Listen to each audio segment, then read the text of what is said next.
Bonjour Alexandre Duclos, Bonjour. merci d'avoir accepté notre invitation. Eh ben, merci à vous. J'ai une question pour toi. J'écoute. Comment la France tient-elle debout? C'est une très bonne question et moi je l'ai toujours comme une question. C'est-à-dire que c'est ça qui m'a inspiré ce bouquin-là. Là. C'est ça part d'une histoire, on doit être en 2017, je suis sur un terrain dans l'Aube et je me promène à vélo. Et je me retrouve au milieu de champs, en agriculture extensive, immense, parfaitement plane. Mon GPS fonctionne pas. J'essaye de m'orienter, mais devant, derrière, sur les côtés, tout est pareil. Il y a une espèce de dévastation dans le fond. Et puis ça correspond, je le sais d'avance, parce que j'ai déjà fait des terrains d'anthropologie dans le coin, à une dévastation sociale. C'est-à-dire que je sais que je ne vais pas trouver d'emploi, que je vais trouver des foyers cassés, une paysannerie cassée. À ce moment-là, je me rends compte que le sol, l'état du sol, chose à laquelle en tant que Parisien à l'époque j'avais jamais réfléchi, m'indique quelque chose de l'ordre de ce que la collapsologie peut dire du monde. C'est-à-dire il y a la fin de quelque chose ici, il y a quelque chose qui tient plus debout. On est dans un endroit où de l'industrie sème de temps en temps des espèces de machins que des machines travaillent et dans un pays qui est littéralement annihilé, dont la population a été pas expulsée manu militari, mais expulsée par un processus social bien rangé. Et vraiment, la question qui se pose, c'est qu'est-ce qui tient encore là-dedans? Qu'est-ce qui tient? Qu'est-ce qui fait qu'on fait encore pays ou pas? C'est une question que je me suis posée, que j'ai continué à poser dans tous mes terrains depuis. J'ai pas la réponse. Ce que je prétends faire, c'est deux choses. D'une part, en étudiant la manière dont on vit ce pays, partager au maximum, d'un point de vue anthropologique, des expériences locales, ce qui peut être vécu, ce qui peut être fait, etc., ce qui fait sens, ce qui fait encore sens collectivement. Et par ailleurs, à l'échelle de là où j'habite, essayer de travailler à faire petit pays, d'une manière ou d'une autre. Mais voilà. Donc j'ai évidemment pas de réponse directe à la question. C'est ma question. C'est la question qui est au cœur de mon travail. Voilà. Qu'est-ce qui fait que ça tient encore et qu'est-ce qui fait que ça n'est pas effondré? Voilà. Alors t'as pas la réponse, Non. mais dans le livre La France de travers, ce qui m'a beaucoup plu, on trouve des éléments de réponse. Avant d'aborder frontalement cette question, j'aimerais parler un peu de ce livre. Parce qu'il est original dans sa construction. À quel moment tu t'es dit que tu allais faire ce livre et que tu allais le faire comme ça? Précisément dans le champ dont je parlais tout à l'heure. C'est à ce moment-là. Au moment où la question te vient? Je ressens la nécessité de rendre des comptes. Rendre des comptes au sens commun, rendre des comptes à ce qu'on a en commun dans la manière de penser le monde. Et parce que à force de faire des terrains, d'aller dans de très nombreuses communes, dans de très nombreux pays, etc., de rencontrer la même tristesse, la même fatigue, voilà, on peut en rester là tout simplement, et les mêmes révoltes parfois. Tu te dis, voilà, moi j'ai la chance d'avoir une vision un peu de l'ensemble parce que j'ai cette espèce de métier un peu particulier où on fait beaucoup de routes, beaucoup de pays, à vélo, à pied, en train, en voiture. On rentre chez les gens et on parle. Et quand je dis on parle, ça ne veut pas dire que je parle, ça veut dire que j'écoute. Donc je reçois la parole, c'est un vrai privilège, partout. Et je me sens le besoin de raconter ça. Je ressens aussi le besoin de dire des choses que la statistique ne permet pas de comprendre. J'ai souvent des espèces d'irritations très forte quand, par exemple, il y a des espèces de jeux médiatiques autour de statistiques et des espèces d'incompréhension. C'est-à-dire, comment se fait-il que si les Français veulent ça, ils veulent pas ça? Ou alors qu'ils sont tous d'accord avec les points de notre programme, ils votent pas pour nous. Ben parce que... Et en fait, une fois que tu as accès à la parole des gens, à la manière dont ils vivent, à la manière dont la famille s'organise, tu as accès à des significations, à des choses qui font sens pour les gens, qui permettent d'expliquer immédiatement les choses. Alors, tu ne deviens pas porte-parole pour autant, j'ai jamais prétendu ça, c'est pas ça la question. Par contre, tu peux apporter la parole. Et c'est ça que j'ai voulu faire. J'avais dans ce terrain-là, à Marcilly-le-Hayer, affaire à une grand-mère merveilleuse. Une mamie qui littéralement portait à bout de bras son petit bout de pays, Pierrette, quelqu'un d'extraordinaire avec qui j'ai monté quelques actions, un marché, des trucs. Enfin, on s'est vraiment bien amusés ensemble. Et j'avais une admiration profonde pour cette femme-là, de l'affection aussi, qui était, je crois, un peu réciproque. Et en même temps, dans une espèce d'asymétrie totale, parce que moi, c'était un de mes terrains parmi d'autres, et elle était, pour moi, un terrain parmi d'autres. Et j'étais pour elle l'Olibrius pour lequel elle s'était prise d'affection et avec qui elle faisait quelque chose pour chez elle. C'était radicalement différent. Donc je me sentais endetté. Je me sentais engagé vis-à-vis de la commune et d'elle en particulier. Et c'est là qu'a jailli l'idée de ce bouquin. C'est la première personne qui a lu le livre, c'est la première personne à qui je l'ai apporté. C'est le premier article de presse qu'on a fait là-dessus, c'était chez elle, avec un journaliste qu'elle connaissait d'un PQR du coin. Donc c'est vraiment, d'une certaine manière, c'est parfaitement lié à ce terrain-là et à cette espèce de figure qui ressemble beaucoup à des tas d'autres figures qui font que le pays tient encore plutôt que de s'effondrer.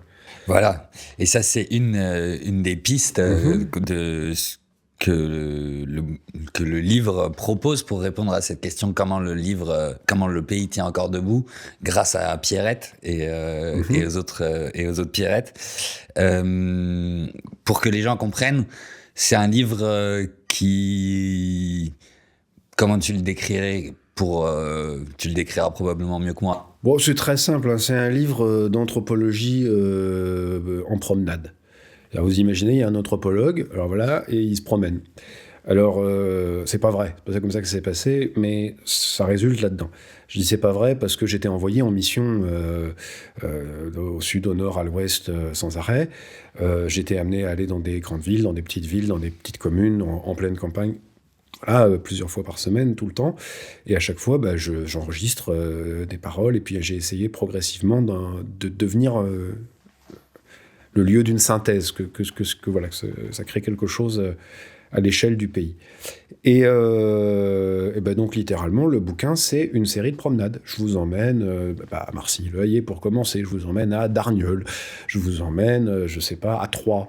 Je vous emmène à Lorient. Je vous emmène ici et là.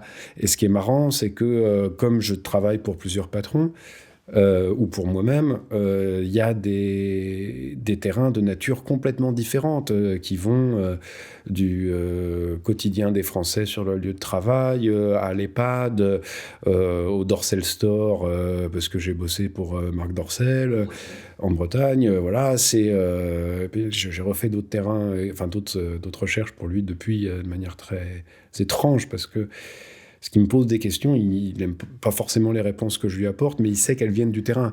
Donc c'est très très étonnant, ça donne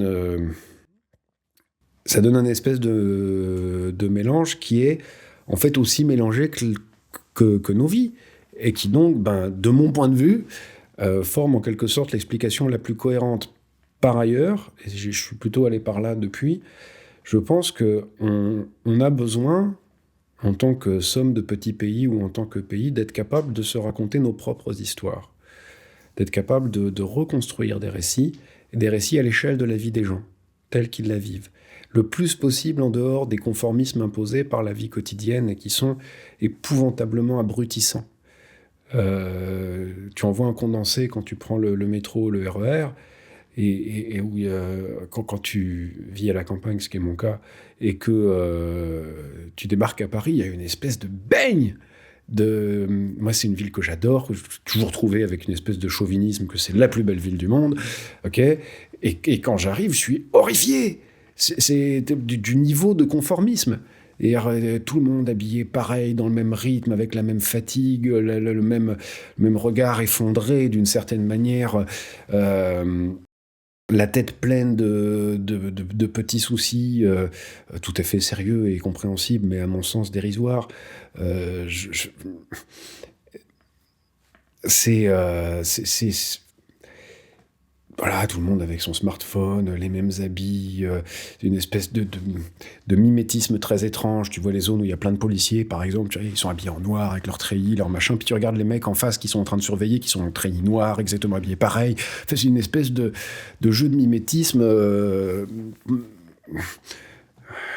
enfin, vraiment frappant et fatigant. Et donc vraiment sortir de Candy Crush, Game of Thrones, Shogun, etc. Espèce de quotidien, de la vie dans un encart publicitaire et dans un rythme où en fait on n'est qu'un agent économique et technique en pause, pour voilà, reprendre le temps. On vit là, cet endroit a telle histoire, on s'y raconte ça se passe comme ça. On est capable de se faire nos propres contes, nos propres mythes, nos propres récits, nos propres imaginaires.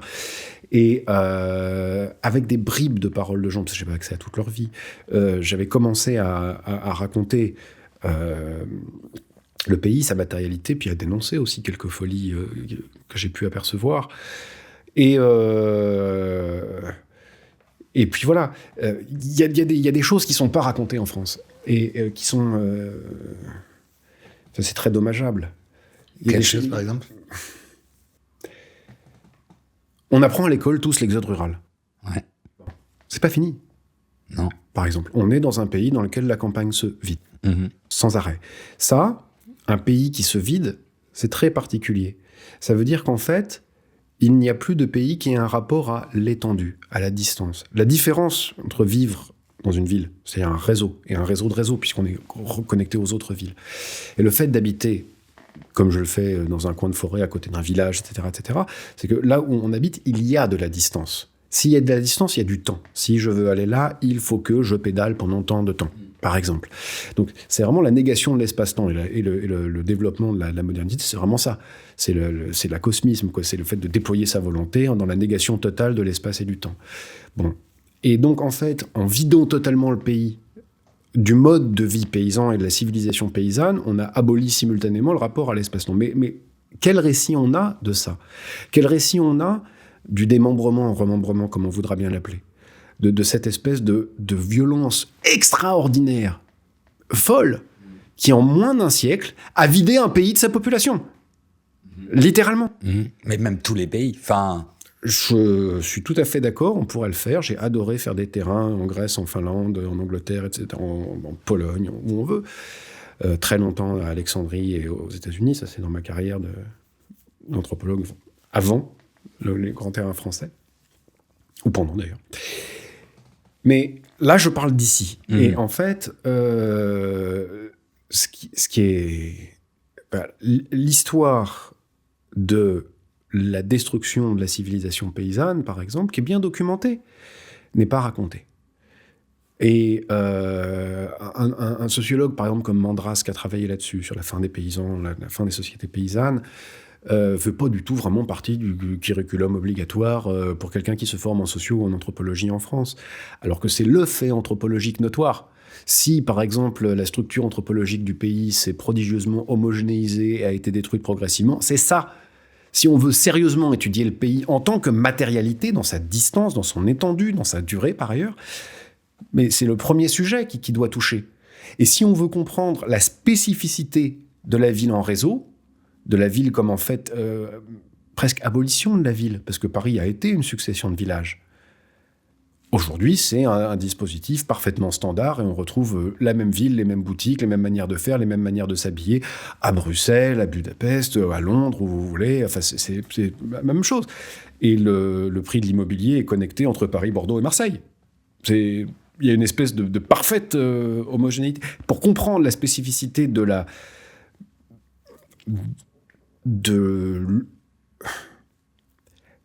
comment appeler ça ? La décivilisation, la désingularisation des villes et la réalité de l'urbanisation actuelle, il faut comprendre ça. il faut comprendre l'énorme processus d'ingénierie sociale dans toute sa brutalité et sa puissance pour saisir ce qui se passe dans la ville. Pour saisir, par exemple, toute la perte des espaces de liberté qu'on pouvait avoir dans les villes. Moi, j'ai grandi dans une ville, je sais que je suis vieux, je suis très très vieux, mais par exemple, où il y avait des terrains vagues, des zones franches, et une espèce de... Alors que la ville était beaucoup moins sûre qu'aujourd'hui, de grande liberté pour passer d'un terrain punk à un terrain vague, à une écluse abandonnée, à une zone où il y avait des amoureux qui allaient faire du sexe, etc. Enfin, on parle souvent des Tuileries, moi j'ai en tête plutôt à côté de l'écluse du canal Saint-Martin, quand ça s'embouche à la Seine à Arsenal, sur le bassin de l'Arsenal, c'est toutes les zones, les petites zones de liberté, des petites zones qui n'étaient pas des zones de non-droit, mais qui étaient des zones à côté, ont été complètement avalées et standardisées. L'avenue du Faubourg Saint-Antoine. Bon, je ne vais pas rentrer jusque là. Je passe à Paris, donc j'ai tout mon Paris. Et à chaque fois, j'ai cette espèce de révolte. C'est passionnant. En fait, ça me pose déjà une question, c'est-à-dire que j'ai l'impression qu'il y a une dichotomie entre Pierrette, les gens comme Pierrette, les gens connectés à leur pays, à leur petit pays, qui sont encore connectés à ce qu'est le temps immémoriel, donc l'histoire de leur lieu de vie, et la matérialité de leur lieu de vie, c'est-à-dire la terre, et les gens qui sont dans le mimétisme complet. Et du coup, vous faites, si je comprends bien, il y a une différence entre ces gens qui ont été avalés par le monde moderne, le monde d'aujourd'hui, et Pierrette. C'est pas... Et si on peut arrêter de... C'est pas une séparation radicale. Parce qu'il y a en chacun de l'un et de l'autre. N'importe quel habitant de la grande ville peut avoir des grands-parents qui habitent quelque part à la campagne, un lien particulier à une forme de ruralité. Un Parisien peut tout à fait être de quelque part et être par exemple de Paris et avoir un lien, se revendiquer autochtone. En fait, c'est pas ça dont il est question. Ce dont il est question, c'est dans une certaine mesure, à l'échelle de son action, là où on peut agir, être dans l'échelle de la fréquentation, c'est-à-dire faire lieu, faire quelque part avec ceux avec qui on est. Les gens que j'interviewe, qu'ils soient en ville ou à la campagne, vont avoir, par exemple, soit une relation à la mort parfaitement standardisée, déshumanisée, hospitalière dans un premier temps, puis ensuite on masque, puis le plus vite possible on évacue le mort, soit encore ritualisée. Le rapport à ce qu'on achète. Là encore, on va trouver des gens qui produisent une grande partie de leur nourriture et qui connaissent les gens à qui ils achètent le reste parce qu'ils connaissent leurs producteurs, et d'autres qui sont dans une espèce d'opération... Ma femme disait un truc marrant hier, elle disait, voilà, quand je vais voir les urbains, c'est des gens qui me parlent exclusivement de ce qu'ils ne mangent pas. Alors moi, je mange pas ci, je mange pas ça, ça je peux pas, ça je suis allergique, etc., etc., etc., qui est devenu l'espèce de norme. Alors que nous, on parle plutôt de ce qu'on mange. Et qu'est-ce qu'on va manger, puis qu'est-ce qu'on produit. Et alors, c'est aussi chiant. Alors moi, j'ai fait ça. Là, je vous ai fait un potage. Et tout est de moi, sauf la viande qui est de Machinette, qui est de Falina, en l'occurrence, etc., etc. Ça, c'est mon défaut à moi.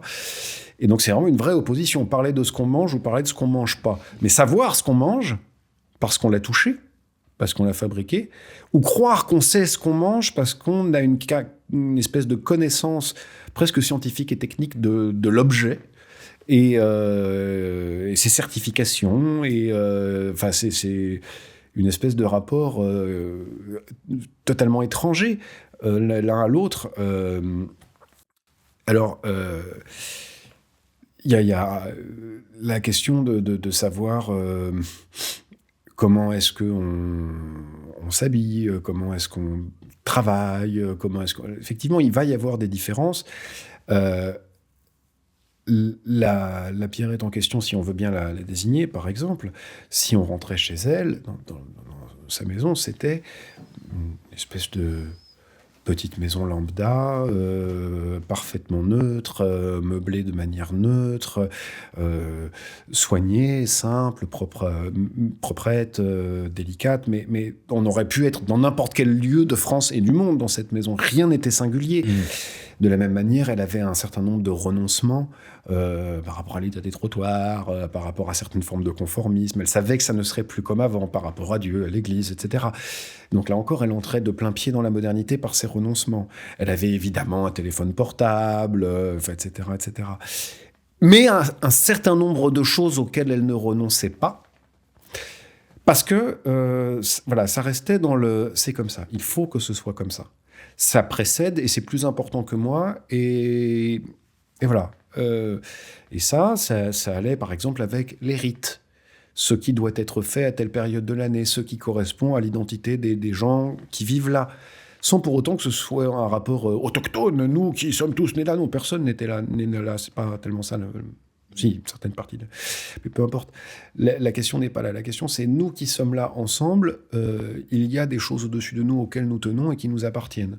Nous avons, par exemple, le droit d'avoir des rites.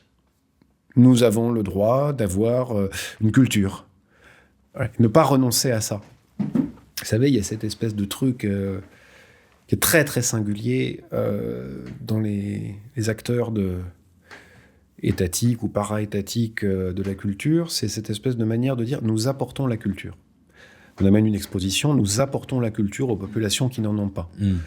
On fait le Louvre mobile, on va... nous apportons la culture à Lens, nous apportons la...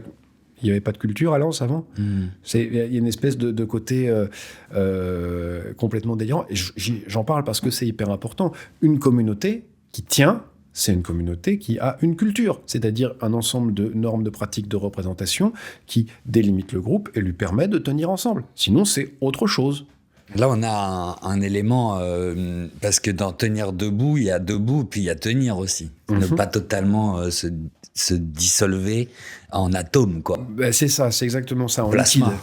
C'est en liquide. Moi, j'aime beaucoup la formule de Zygmunt Bauman autour de la société liquide et l'agent économique et technique comme tout petit atome. Voilà. Et parce qu'en fait, en français, ça permet un jeu de mots qui est vraiment la liquidation de la société. Et c'est vraiment de ça dont il s'agit. C'est la liquidation du social, la liquidation du lien, la liquidation, et ça avance étape par étape. Alors ensuite, ça amène à prendre des positions qui peuvent paraître réactionnaires. Par exemple, quand on dit voilà, les structures familiales, la famille, l'organisation de la famille est en péril parce que, etc. Mais en fait, si on regarde les choses objectivement, qu'est-ce que c'est que la famille ? Bon, c'est le premier échelon politique. Et par là, c'est un contre-pouvoir. C'est un lieu de pouvoir qui est différent, par exemple, des autres échelles de pouvoir. C'est tout simplement ça. Si on brise cette échelle de pouvoir-là, on peut sans souci. C'est simplement un contre-pouvoir qui disparaît. Quel contre-pouvoir ? Par exemple, celui d'organiser des solidarités, celui d'organiser le rapport au travail, celui de produire de la mutualisation, celui de produire des significations. On peut tout à fait le détruire. Mais ce faisant, on crée effectivement des agents économiques et techniques mobilisables partout, tout le temps, à chaque instant, et une vraie liquidation. On a un ensemble fonctionnel où personne ne sait plus qui il est, où être ensemble ne fait plus sens, où prendre soin des lieux ne fait plus sens, où prendre soin de soi et des autres ne fait plus sens, et où on a une espèce de tristesse qui s'épand parce que nous ne sommes pas faits pour vivre ainsi. Et qu'est-ce qui détruit la famille ? En l'occurrence, à l'époque où j'observais la France à travers mes traverses, là, le principal facteur, c'est à l'échelle du pays. C'est dans un premier temps le remembrement, qui a vidé le pays, qui a envoyé tout le monde travailler ici et là. C'est l'organisation du travail, qui va demander beaucoup de fluidité. C'est l'organisation de la formation, là aussi, qui est éclatée. Mais ensuite, c'est tout simplement des éléments idéologique qui consiste à se révolter contre la famille parce qu'elle est un principe d'organisation, un peu un reflet du patriarcat ou du matriarcat. Mais 68. Et beaucoup plus tardivement, on a par exemple, Monsieur de la Gannerie qui a écrit un essai contre la famille et pour l'amitié, en disant que la famille, c'était un lien insupportable et qu'il fallait absolument, au contraire, qu'il n'y ait que de l'amitié. Et moi, j'identifie là, mais sans aucune inimitié pour ce monsieur, une forme de libéralisme total. C'est vraiment abouti. Il faut que nous soyons des agents économiques et techniques parfaitement fluides, et d'ailleurs on peut pousser plus loin, effectivement, parfaitement fluides, c'est-à-dire non assignables. Non assignables à une famille, non assignables à un genre, non assignables à quoi que ce soit. Et si on est non assignable, c'est génial, on est libre. Effectivement. Par contre, on est très seul par rapport au grand arbitre. Et le grand arbitre, c'est celui qui va définir les règles de l'organisation du travail. Quand on est à l'échelle d'une exploitation familiale, ce qui était le cas de l'essentiel des Français, mettons, avant la révolution industrielle, c'est-à-dire il y a un siècle et demi, et ce qui était encore le cas d'un bon tiers des Français après la Seconde Guerre mondiale, l'organisation du travail se fait à l'échelle de communautés paysannes. Et il demeure encore une vraie capacité d'action politique à cette échelle-là. Ensuite, à l'échelle du département, ensuite à l'échelle de la région, ensuite à l'échelle de l'État, avec des acteurs syndicaux pour agir, avec des acteurs... On a une pluralité de pouvoirs qui agissent là-dessus. Quand on n'a que des individus, c'est formidable. Sauf qu'on est totalement dépendant du grand arbitre. Et le grand arbitre aujourd'hui, le problème c'est que il y a des noms, il y a des adresses, etc. Mais il est difficile à saisir. Moi, si je veux aller impacter Madame von der Leyen qui vient de signer le Mercosur, qui va impacter mes voisins, comment je fais ? C'est loin. Ouais, c'est compliqué. C'est compliqué. Puis on n'a pas de position vraiment très forte. En fait, la FNSEA est pour, mais elle dit qu'elle est contre. Et alors, M. Macron est contre, mais en fait, il est pour, mais en fait, il est contre. On est dans une espèce de flou général où c'est effectivement des puissances économiques qui agissent et qui produisent le droit, avec des sommes d'individus totalement incapables de réagir. Et la destruction des communautés paysannes, la destruction de la... En l'occurrence, parce que ce serait valable aussi sur l'industrie, ça serait valable en fait dans tous les secteurs d'organisation professionnelle, ça fait un pays où, quand on est face à la catastrophe, on ne sait pas quoi faire. On ne sait pas quoi faire, on ne sait plus comment s'organiser, on a perdu tout rapport de pouvoir sur l'outil de production, on a perdu toute autonomie par rapport à ses ressources. Je reviens au champ de départ.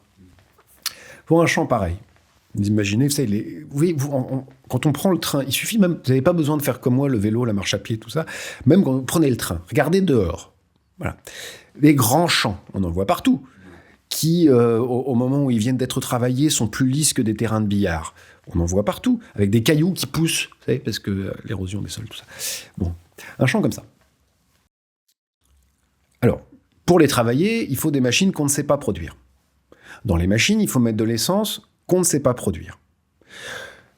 Il faut mettre des graines dedans qu'on sait vraiment pour toute petite partie produire. Et des intrants qu'on sait là encore pour en toute petite partie produire. Pour déplacer le produit, il faut là encore remobiliser de l'essence et des camions que nous ne savons plus en totalité produire. Et sûrement pas à l'échelle locale. On a une production d'eau, là encore, qui est de plus en plus délirante et qui empêche, on finit par même plus savoir où sont les sources, alors qu'on a besoin d'irriguer, parce qu'on a fait des cultures qui ne survivent que comme ça.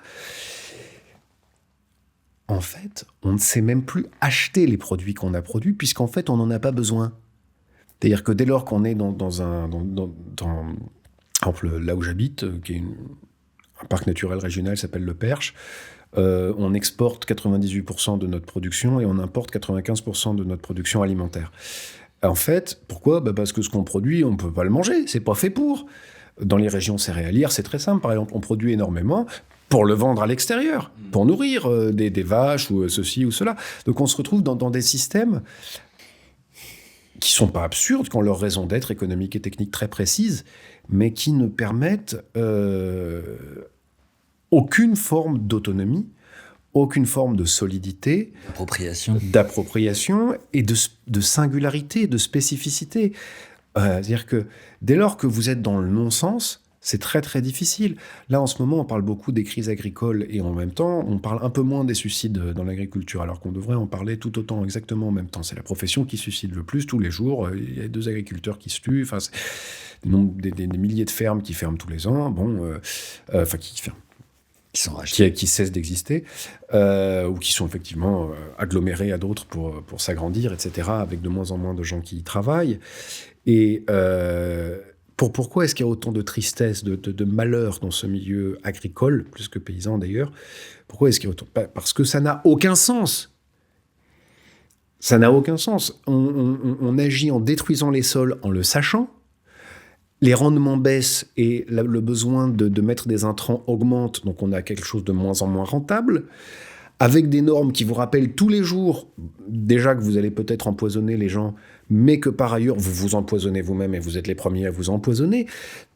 Et en même temps, votre exploitation n'est qu'un emprunt, n'est que de la dette. Et vous le savez, vous avez une énorme machine dont vous êtes fier, mais vous l'avez achetée à crédit.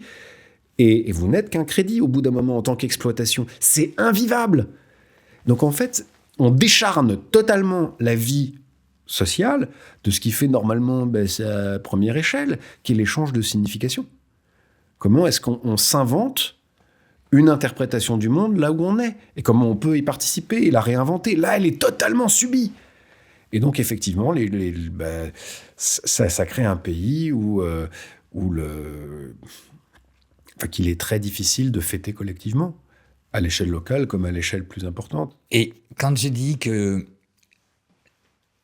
on a détruit, quelqu'un a détruit, est-ce que tu as des responsables politique, un mouvement, une idéologie politique en tête qui serait coupable, parce que comme le mouvement se passe un peu partout dans le monde et puis à des déterminants matériels, je veux dire, avant il n'était pas possible d'organiser la production agricole de cette façon car les machines n'existaient pas.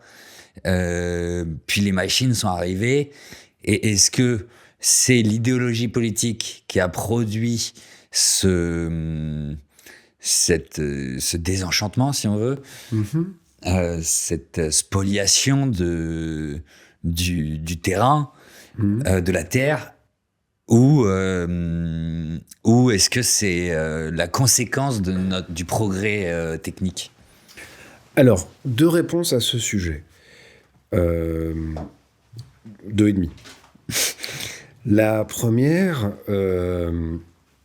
les mêmes causes ne font pas les mêmes effets selon le contexte dans lequel on se trouve. La France a la particularité d'avoir mettons, au début de la révolution industrielle, une extraordinaire hétérogénéité d'un point de vue anthropologique, avec à travers le pays des systèmes matrimoniaux, matrilocaux, etc., très différents, très variés. Donc une énorme diversité linguistique, culturelle, à l'intérieur. Donc on est en quelque sorte un maximum de diversité dans un minimum de place. Si c'est ça le point de départ, alors on comprend que l'idée, ça s'est régulièrement dit par Jean-Luc Mélenchon, mais enfin il n'a pas tort sur ce point-là, ce qui fait l'unité nationale, c'est une idée politique. En l'occurrence, au premier chef,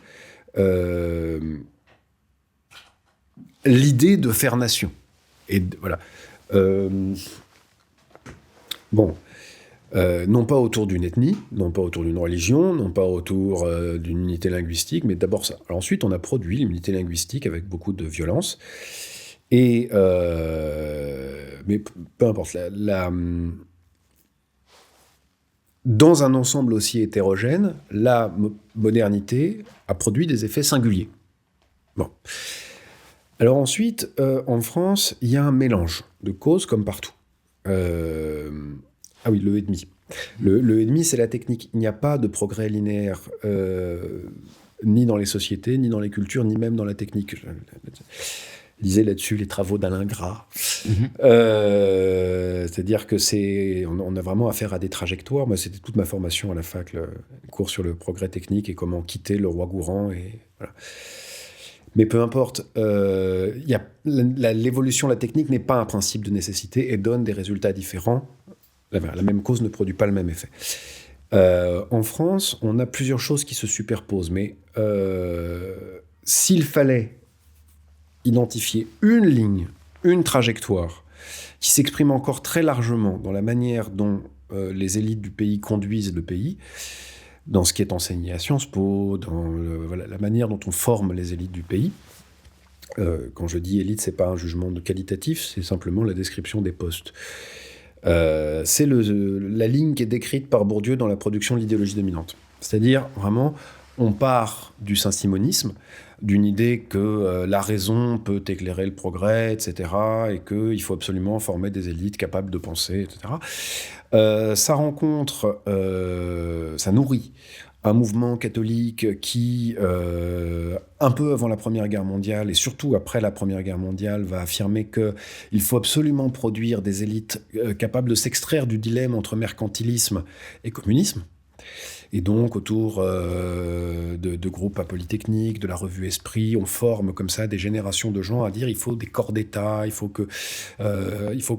d'une certaine manière, des élites instruites se substituent au gouvernement, se substituent au lieu de la conflictualité politique et gèrent en bonne gouvernent, enfin, pardon, passe du gouvernement à la gouvernance, administrent objectivement le pays.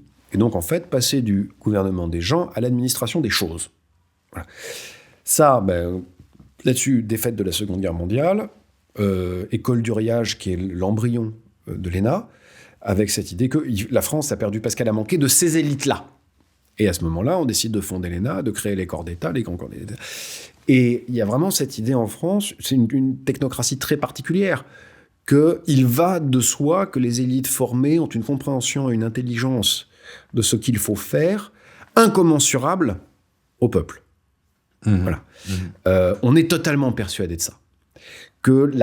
Il existe en fait deux choses. D'abord, une inégalité des citoyens par rapport à la pertinence et à la valeur de la parole et à la valeur de l'expertise. Et une inégalité entre la parole politique et la parole technique. La parole technique valant plus que la parole politique. Il y a un point d'accélération assez étrange qui est en fait la fin de la colonisation et le retour des administrations coloniales en France, avec par exemple le déploiement de l'administration culturelle, où massivement on réinjecte le personnel des colonies en France et qui vont complètement appliquer à cet espace-là le principe appliqué aux colonies auparavant. Dans les années 70, les mouvements paysans parlent de colonisation du pays. Voilà. Et en disant colonie, campagne, même combat, enfin voilà, on ne veut pas être colonisé. On ne veut pas être colonisé par un principe administratif.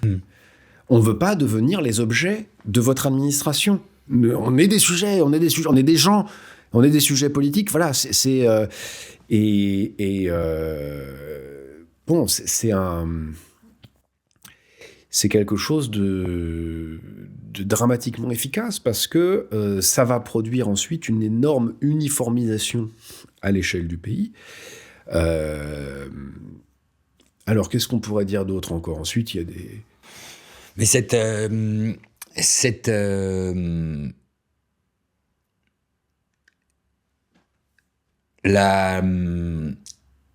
absence d'organique, de lien organique entre les élites qui prennent les décisions et l'effet que ces décisions vont produire organiquement sur les corps et les territoires sur lesquels elles prétendent s'appliquer, n'existe pas qu'en France. Désolé de revenir encore sur ça, mais j'ai l'impression que c'est un lieu, enfin une façon de fonctionner. Peut-être que les Français ont été précurseurs, peut-être qu'ils sont allés plus loin, plus tôt, plus vite. Mais quand on voit, j'ai l'impression que le même phénomène se passe aujourd'hui à l'échelle de l'Union européenne. Non. Il y a des comparables.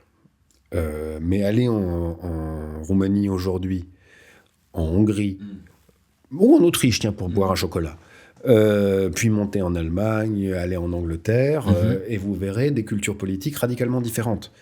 Et des réalités sociales vécues encore différentes. Pas nécessairement meilleures, enviables ou pas. Allez en Grèce. En Grèce, post-trahison de Tsipras, par exemple. Et là, l'espèce de choc de culture politique très important qui a constaté. Il y a des spécificités. Par exemple, l'essentiel du principe principe politique mis en œuvre par la Banque Centrale Européenne est énoncé par une doctrine politique qui n'est pas connue en France, tout simplement. C'est-à-dire que c'est l'ordolibéralisme, voilà. Et l'ordolibéralisme, ses principes, ses concepteurs, son histoire particulière, est totalement inconnue en France. Ça ne fait pas sens. En Allemagne, c'est quelque chose dont on peut parler, qui existe. Il existe un ordolibéralisme de gauche, un ordolibéralisme de droite. Les gens savent de quoi ils parlent quand ils parlent de ça. Et faites attention à ça, c'est hyper important. Ça fait sens. Ça veut dire quelque chose. Ça permet de vivre dans un quotidien qui est significatif, qui n'est pas simplement de l'insignifiance généralisée. Donc, c'est pas pareil, tout simplement. Tu veux dire que les Allemands comprennent Par exemple, les politiques mises en œuvre dans leur pays? Par exemple. Et même celles mises en place à l'échelle de l'Europe. Et donc, on a l'impression d'avoir une certaine... Possiblement, mais déjà au moins de faire face à une réalité tangible et compréhensible. Pas forcément souhaitable, mais au moins tangible et compréhensible. De comprendre les rapports de force qui sont engagés et de rester dans quelque chose qui leur est relativement familier. Et d'avoir plus la main sur leur pays, par exemple? Au moins la capacité d'être dans un réel qui fait sens.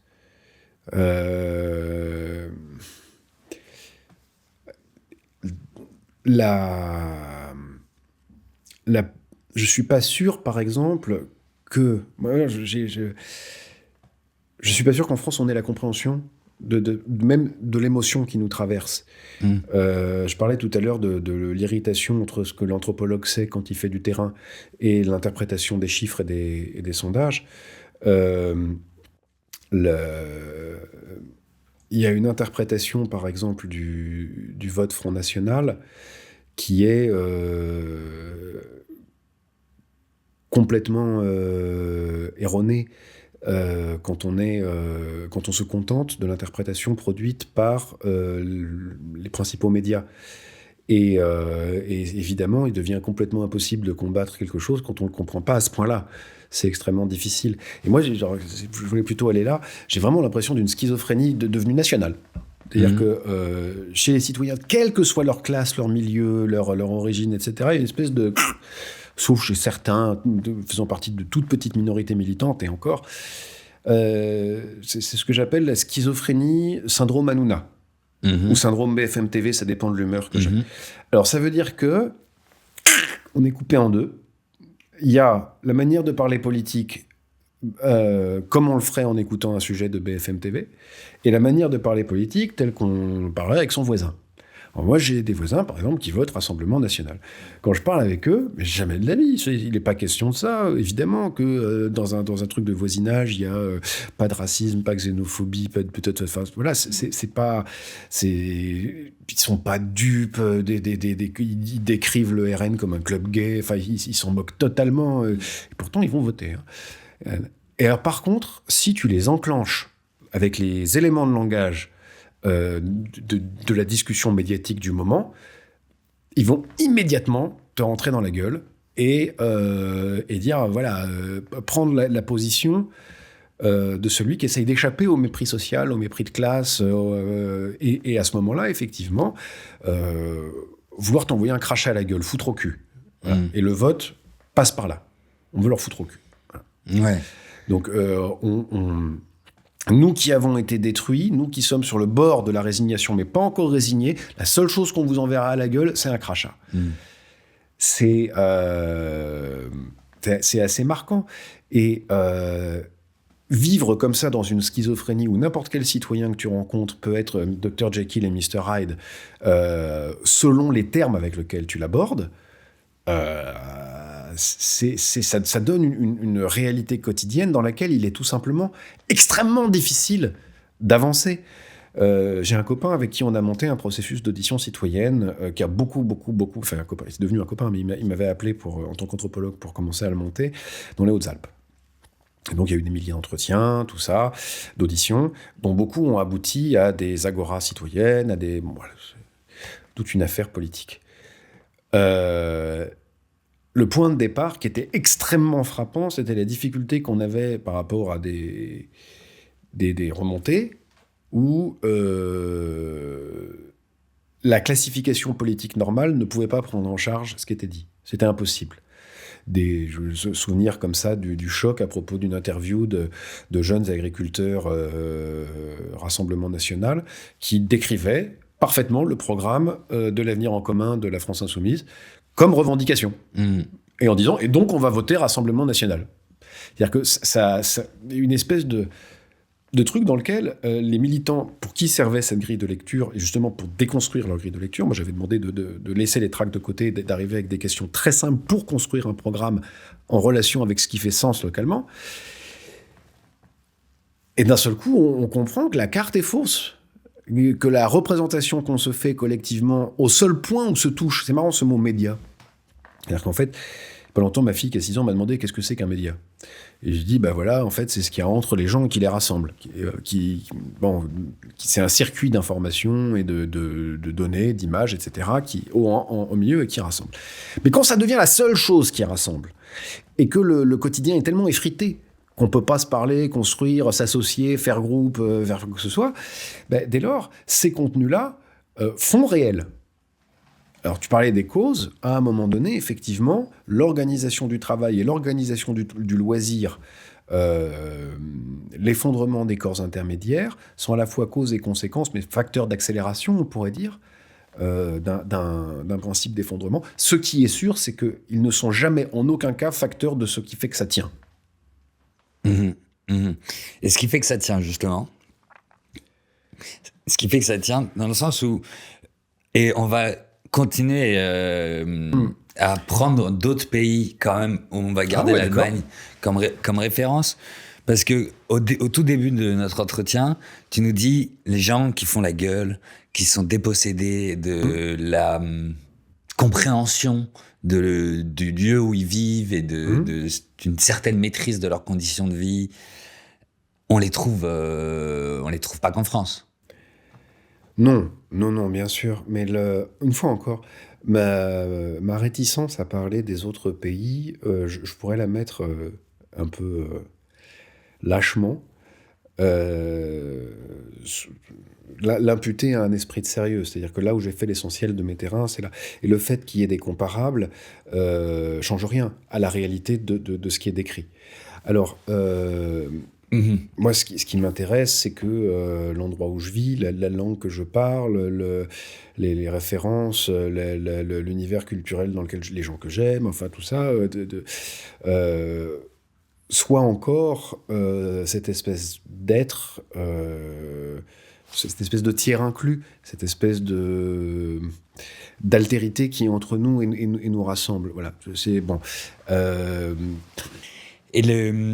Du coup, ce qui pèse sur le pays, évidemment, je vais me résumer mal, mais c'est cette logique saint-simonienne, ces élites qui prendraient des décisions sans en mesurer les conséquences, mais c'est pas tellement le fait qu'elles prennent des décisions, c'est le fait que ce soit pas les gens qui vivent là où ces décisions sont appliquées qui les prennent. C'est pas tellement la responsabilité des élites, à part le fait qu'elles se soient appropriées les processus décisionnaires, mais c'est pas tant les décisions qu'elles prennent ou ne prennent pas, c'est le fait que ce soit elles qui prennent des décisions, qui seraient une des causes du mal. Ouais. Alors,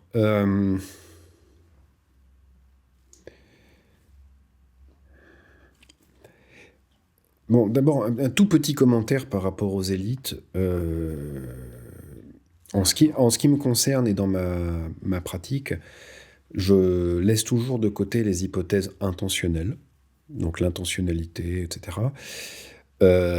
Et pour les avoir fréquentées de près, que ce soit pendant mes études ou dans le travail, j'ai travaillé de près ou de loin avec la Commission européenne, avec des institutions européennes, avec des départements, des régions. C'est pas des gens de mauvaise volonté. À certains niveaux, il y a une forme de fanatisme. Il y a des gens qui vivent dans des réalités parallèles, notamment au niveau européen. C'est extrêmement frappant, dans des manières de parler du monde qui sont complètement fictives, dans leur propre langue, dans leur propre tube. C'est extrêmement frappant. Mais en aucun cas, c'est des gens qui pensent détruire ou faire du mal, etc. Ils pensent faire leur devoir comme il faut. Au ministère de l'économie, j'ai vu comme ça des discours mais totalement délirants. On était dans un autre pays, et le tout dans des décors miteux, dans des couloirs d'allure soviétique. Enfin, on s'imagine pas à quel point c'est médiocre. C'est très important d'y mettre les pieds pour voir à quel point ces élites-là sont médiocres. Et comment, je sais pas, c'est comique de voir comme, par exemple, le programme d'Emmanuel Macron, c'est un ressucé de manuels, j'allais dire pour enfants, pour étudiants de Sciences Po, que j'ai eu, et dans lequel le coup de libérer les énergies par la flexibilité, la flexsécurité, tralala poète. Enfin, c'est vraiment, c'est comme quand j'apprenais les 10 leçons de Bertrand Badi sur l'espace mondial. Alors le monde est transnational, il faut avoir une approche locale, et la déterritorialisation, et vraiment cette espèce de bab bibobu appris par cœur, mais qui fait monde. Et quand ça marche pas, et le peuple est mauvais. Mais vraiment, ils en sont là. Ouais. Moi, c'était mon premier terrain à l'étranger, au Kosovo. Et c'était pas le cœur de mon sujet, mais j'étais amené à m'intéresser à ce qu'un rapporteur finlandais qui s'appelait Kai Aide, rapporteur spécial de l'Organisation des Nations Unies, pour étudier quoi auprès de la mission intérimaire des Nations Unies au Kosovo, ce qu'ils appelaient la Kosovo fatigue, qui était en fait la dépression des travailleurs de la mission MINUC, enfin de la mission intérimaire des Nations Unies au Kosovo, liée à quoi ? Ils appliquaient des recettes et ça marchait pas.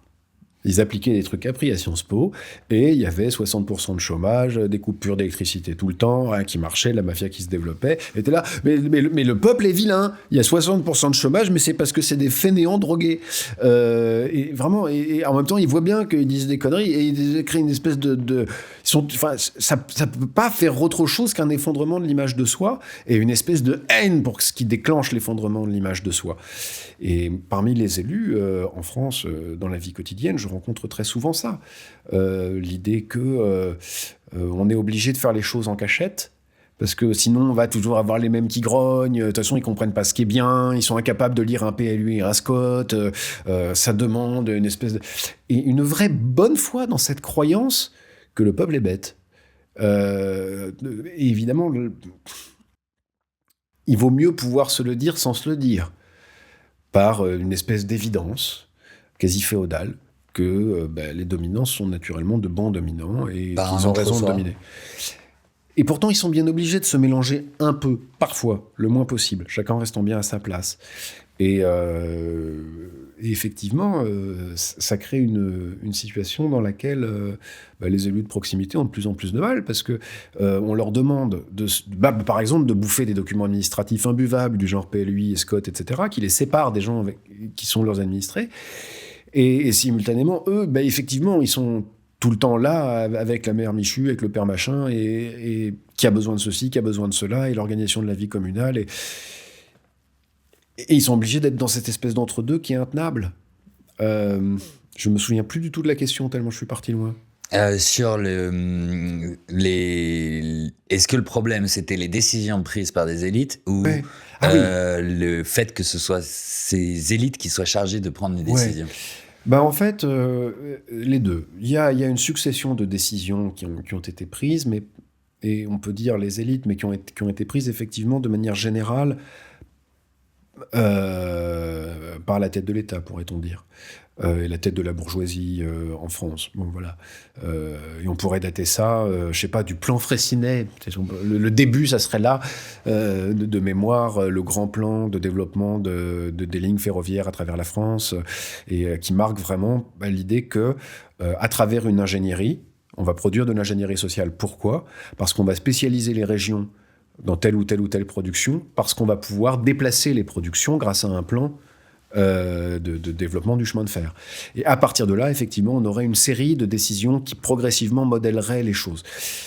Il faut aussi incriminer cette culture de la domination, cette culture de la colonisation du pays par une administration qui prétend substituer au gouvernement justement un principe technique, remplacer le problème politique par un problème technique, et ensuite une acculturation de ce micro-groupe à la croyance de sa supériorité radicale, c'est-à-dire vraiment au principe. Et pour avoir fait le cursus qui mène normalement à ces postes-là, vraiment, moi j'ai été dans des classes qu'on a appelées élite de la nation, devant des gosses qui étaient en train de décuver de la cuite de la veille. Enfin, vous êtes l'élite de la nation, c'est vrai ça. Oui. Et alors ensuite, voilà, Sciences Po, la Prépéna, etc. Et où littéralement on s'attribue les places, on se distribue les. y a vraiment cette espèce de croyance sincère dans une espèce de différence de nature entre la parole politique du citoyen lambda et la parole politique éclairée. Ça, c'est pas vrai partout. Ça, c'est pas vrai partout. Par exemple, aux États-Unis, c'est pas vrai.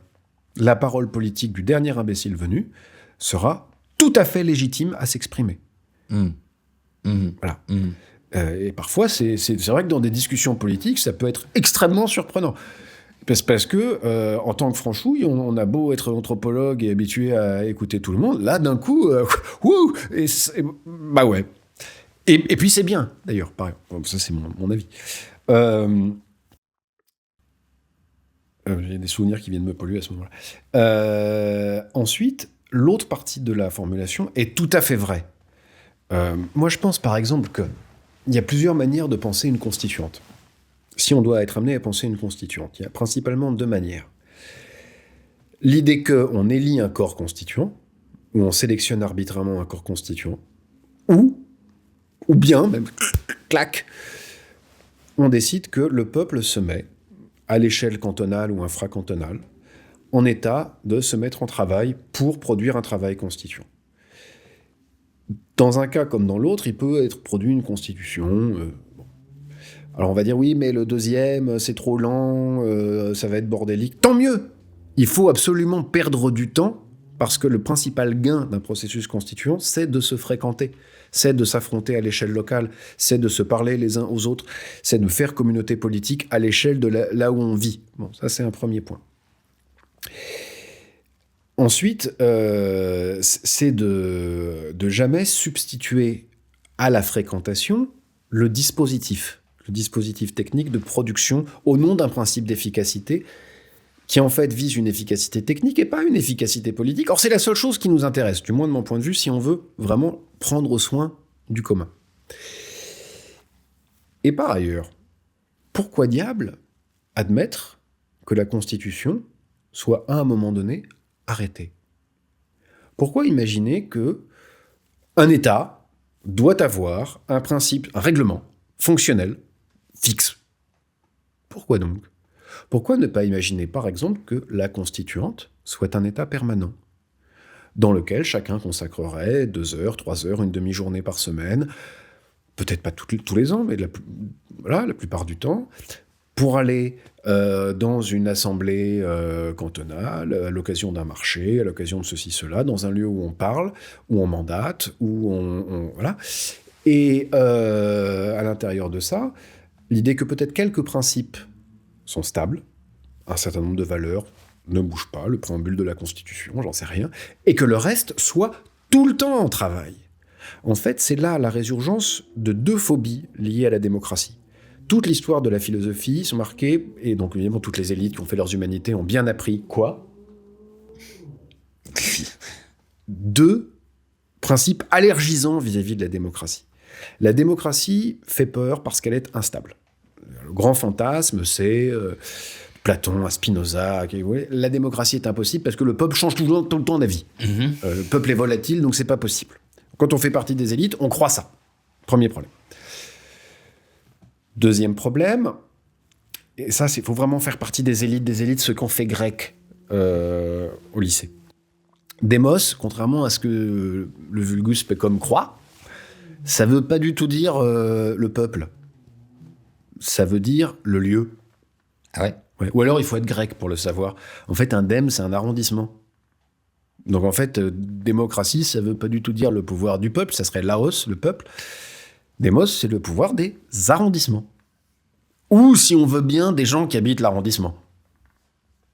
Je sais pas comment on appelle ça, les arrondis, le peuple des arrondis, non, ça marcherait pas.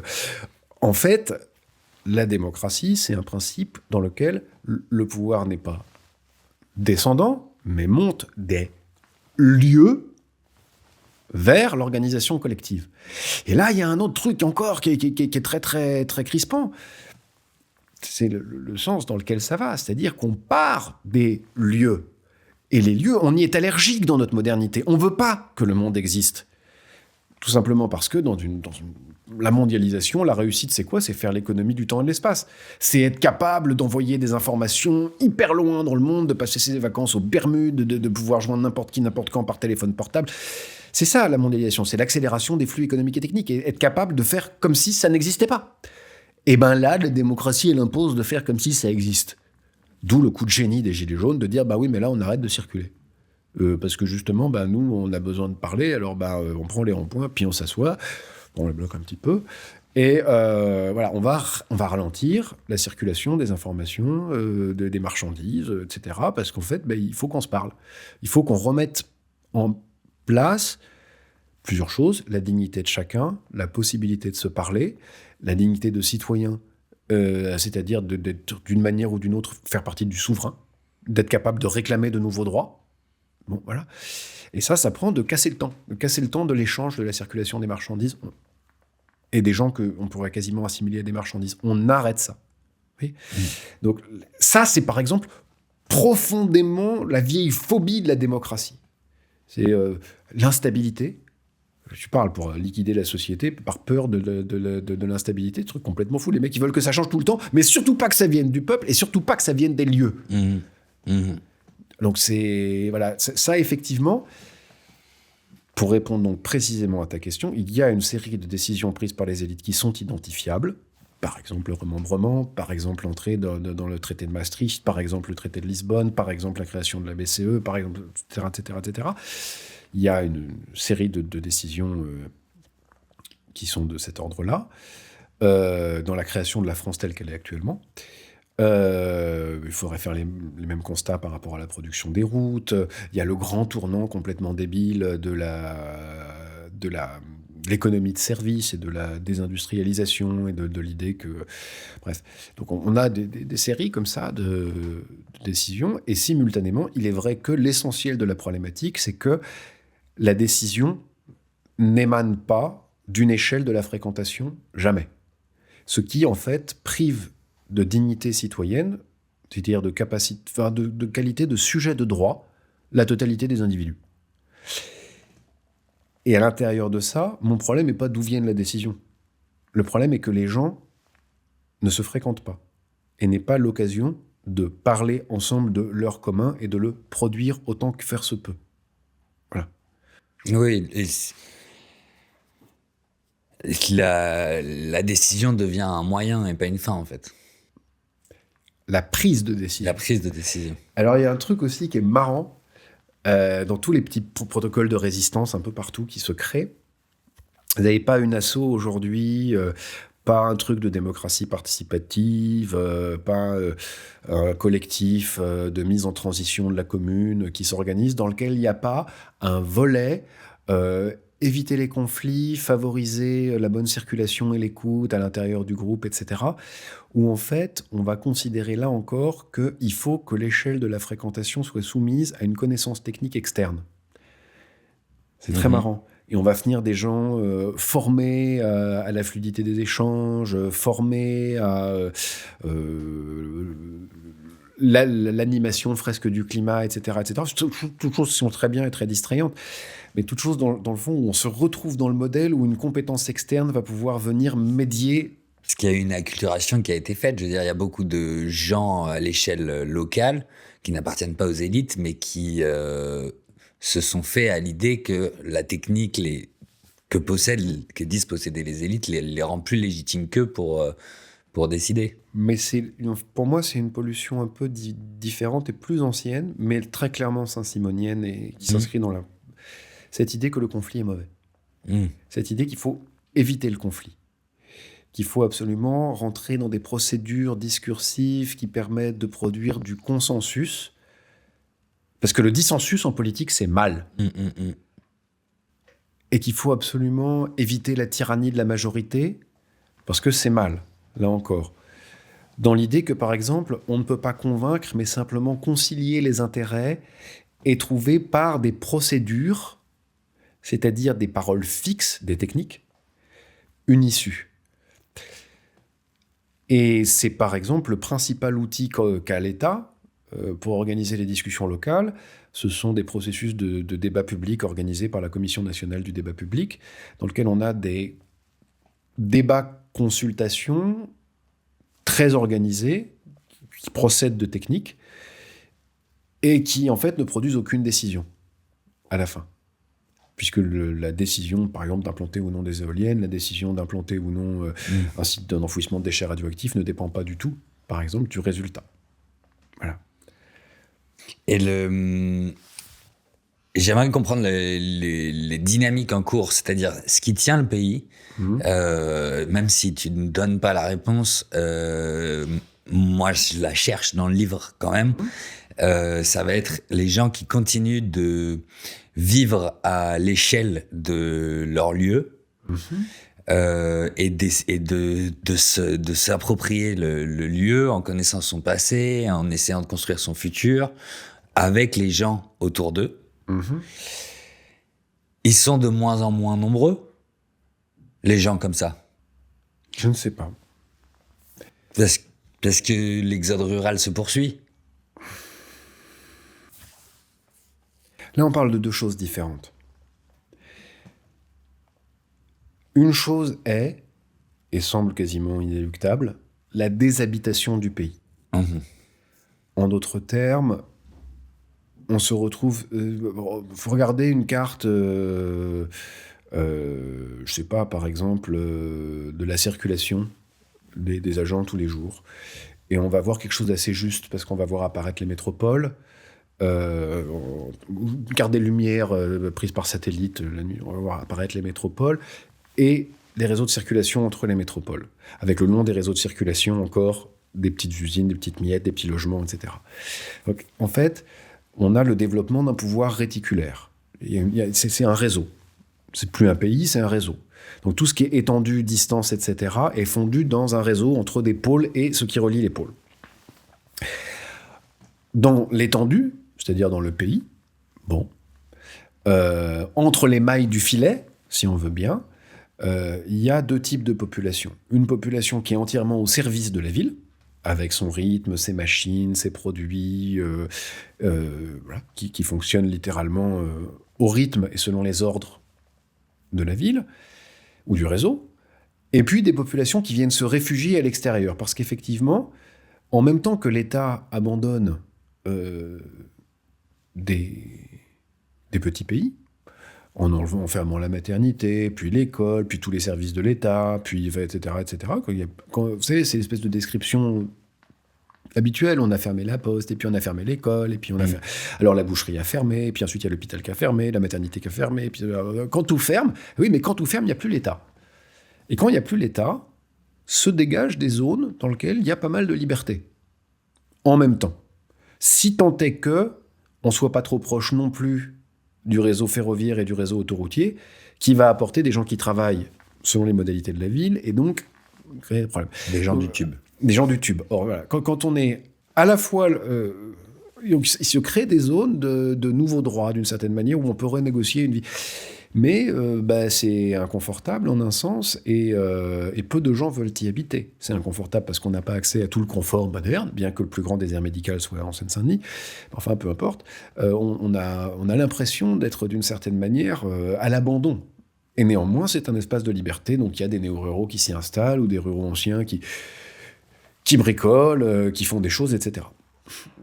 Donc ce processus-là me paraît tellement profond, tellement ancien et tellement difficile à inverser, parce que une campagne, ça peut offrir essentiellement comme emploi du maraîchage, de l'agriculture, du soin aux animaux, de la foresterie, et pourquoi pas de la toute petite industrie, de la toute petite manufacture. Mais en gros, c'est ça qui peut être fait. On n'a plus les lieux de formation. On n'a pas le savoir-faire pour former rapidement des gens qui soient capables de reprendre ces métiers-là en venant des villes. On n'a aucune volonté de gens venant des villes de venir faire ça. Donc la repopulation du pays, c'est pas une perspective sérieuse. On peut dire que c'est très chouette et que ça serait formidable et que youpia, mais c'est un projet ou une utopie ou une hypothèse. Mais il n'y a rien de réel là-dedans. Pour l'instant, on est dans la continuation de l'exode rural et donc de l'évidement et j'ai envie de dire la liquidation du pays en tant que espace. Alors ensuite, à l'intérieur du réseau. Posons-nous la question à l'intérieur du réseau, et puis finalement ça vaut aussi pour l'extérieur. Est-ce qu'il y a de moins en moins de gens qui sont capables de résister à la liquidation du social, qui sont capables de résister à l'effondrement de la culture? Je ne sais pas, peut-être. Il y a des idées magnifiques, superbes, sublimes, qui émergent régulièrement, qui se transforment en pratique. Il y a par exemple, il n'y a pas longtemps, une idée qui a été travaillée beaucoup par la Confédération paysanne, l'Atelier paysan, autour de la sécurité sociale et de l'alimentation. Ça, c'est une idée politique géniale et qui s'inscrit exactement à l'inverse de tout le processus qu'on est en train de dire. Donc voilà, les principes sont les suivants. Sur la même base que la sécurité sociale, l'assurance maladie, la cotisation, l'universalité, etc., on produit localement un choix de producteurs et de types d'alimentation que chacun peut acheter à hauteur de 150 € par mois. C'est ça le modèle de départ. Voilà. Donc en fonction de ses moyens, chacun cotise, et à mesure de ses besoins, tout le monde peut dépenser 150 € de nourriture locale, si possible bio, selon des bassins d'alimentation. Là, le rapport à la distance, le rapport au temps, le rapport à l'échelle de la fréquentation, la politique à l'échelle locale, le fait de bien manger, donc d'être en meilleure santé, etc., le fait d'avoir à beaucoup produire localement, et donc de bien travailler les sols, de ne pas les détruire, de travailler... Le fait de faire des politiques locales de l'alimentation et donc de la paysannerie, et donc c'est totalement génial. C'est vraiment, c'est parfait. C'est ce qu'il faut. Ben, cette idée-là a jailli et elle est expérimentée dans toute la France. C'est quelque chose qui apparaît quasiment dans... Ça apparaît de temps en temps par toutes petites touches comme ça dans des médias mainstream. Évidemment qui apparaît beaucoup plus fortement dans certains médias militants. Mais... par exemple, ne serait-ce que dans mon petit coin, du Perche dont je parlais tout à l'heure, quand j'en ai entendu parler, par l'atelier paysan, j'ai appris d'un coup qu'il y en avait 3 à moins de 18 km de chez moi. 3 expérimentations du principe de ce... Voilà. Mais c'est fou. Et alors évidemment, il y en a à Montpellier, il y en a à Toulouse, il y en a en Isère, il y en a... Ça a essaimé, et ça, c'est une espèce d'expression d'un génie populaire, militant, populaire et militant, les deux, voilà, qui ne laisse pas le droit d'être pessimiste. C'est, de mon point de vue, c'est extraordinaire. Ensuite, il existe aussi sur d'autres aspects, par exemple, des résistances linguistiques et des renouveaux du basque, de l'occitan, par exemple. Moi, je ne suis pas du tout pour les langues régionales ou contre les langues régionales, c'est pas mon sujet, parce que moi, je parle une langue régionale qui est le parigot, et voilà, et donc je m'en fous à peu près, voilà, vraiment, ça n'a jamais été mon sujet. Et je suis tout à fait conscient que c'est un processus de grande violence qui a uniformisé le pays d'un point de vue linguistique. Je ne vois pas au nom de quoi j'en serais partisan, ni responsable d'ailleurs, c'est pas mon sujet. Toujours est-il qu'en revanche, des gens qui disent « nous voulons avoir notre manière de dire le monde », mais oui, mais c'est génial, mais c'est formidable. C'est-à-dire que là, c'est exactement comme écrire les contes, comme réinvestir par l'imaginaire l'endroit où on est, c'est redévelopper quelque chose. Et en plus, il ne me semble pas que ça se fasse dans une espèce d'idéal d'autochtonie excluante. Dès lors que c'est quelque chose qui se fait au présent, dès lors, pour moi, c'est extraordinaire. C'est dans des squats de Montreuil, il y a quelques années, que j'avais été initié à des théories de apprendre à devenir autochtone de manière éphémère. Il développait ce genre de théorie-là. L'autochtonie, du fait de son étymologie en grec, vraiment, c'est « je suis de la terre et nous sommes les seuls issus de la terre ». C'est le discours de Périclès, et les autres, c'est rien que des sales métèques, etc., barbares. Bon, c'est un discours qui est, d'un certain point de vue, extrêmement dangereux. Et là où, en revanche, c'est tout aussi dangereux que de croire qu'on est nulle part. Que de refuser d'être de quelque part, parce qu'on est là, parce qu'on a fait feu, parce qu'on a fait foyer, parce qu'on s'est installé. C'est marrant d'ailleurs, cette espèce d'énorme faux sens on devrait leur mettre -2, tiens, le Rassemblement national, autour des Français de souche. Mais la vieille expression en français, c'est pas être de souche, c'est faire souche. Et c'est très beau, ça. C'est le truc végétal, On fait racine. On plonge ses racines. Ça veut justement dire qu'on devient de quelque part. Bon, puis voilà. Après, des fois, on se prenne. Mais voilà, c'est faire collectivement déjà un terreau. Et dans ce terreau, effectivement, on peut plonger quelque chose comme des racines au lieu de se plonger dans des fictions. Mais est-ce que si on parvient néanmoins à inverser la tendance, peut-être suite à une catastrophe, à un événement, peu importe, mais à retransférer une partie de la souveraineté, enfin une partie, voire le maximum, de la souveraineté à l'échelle locale,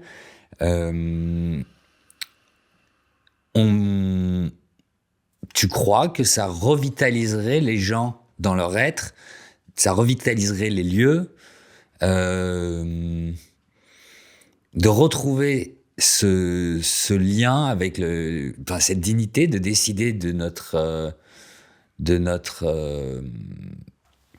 Ok. Alors, je vais répondre en 3 temps. Une formation universitaire, c'est terrible. D'abord,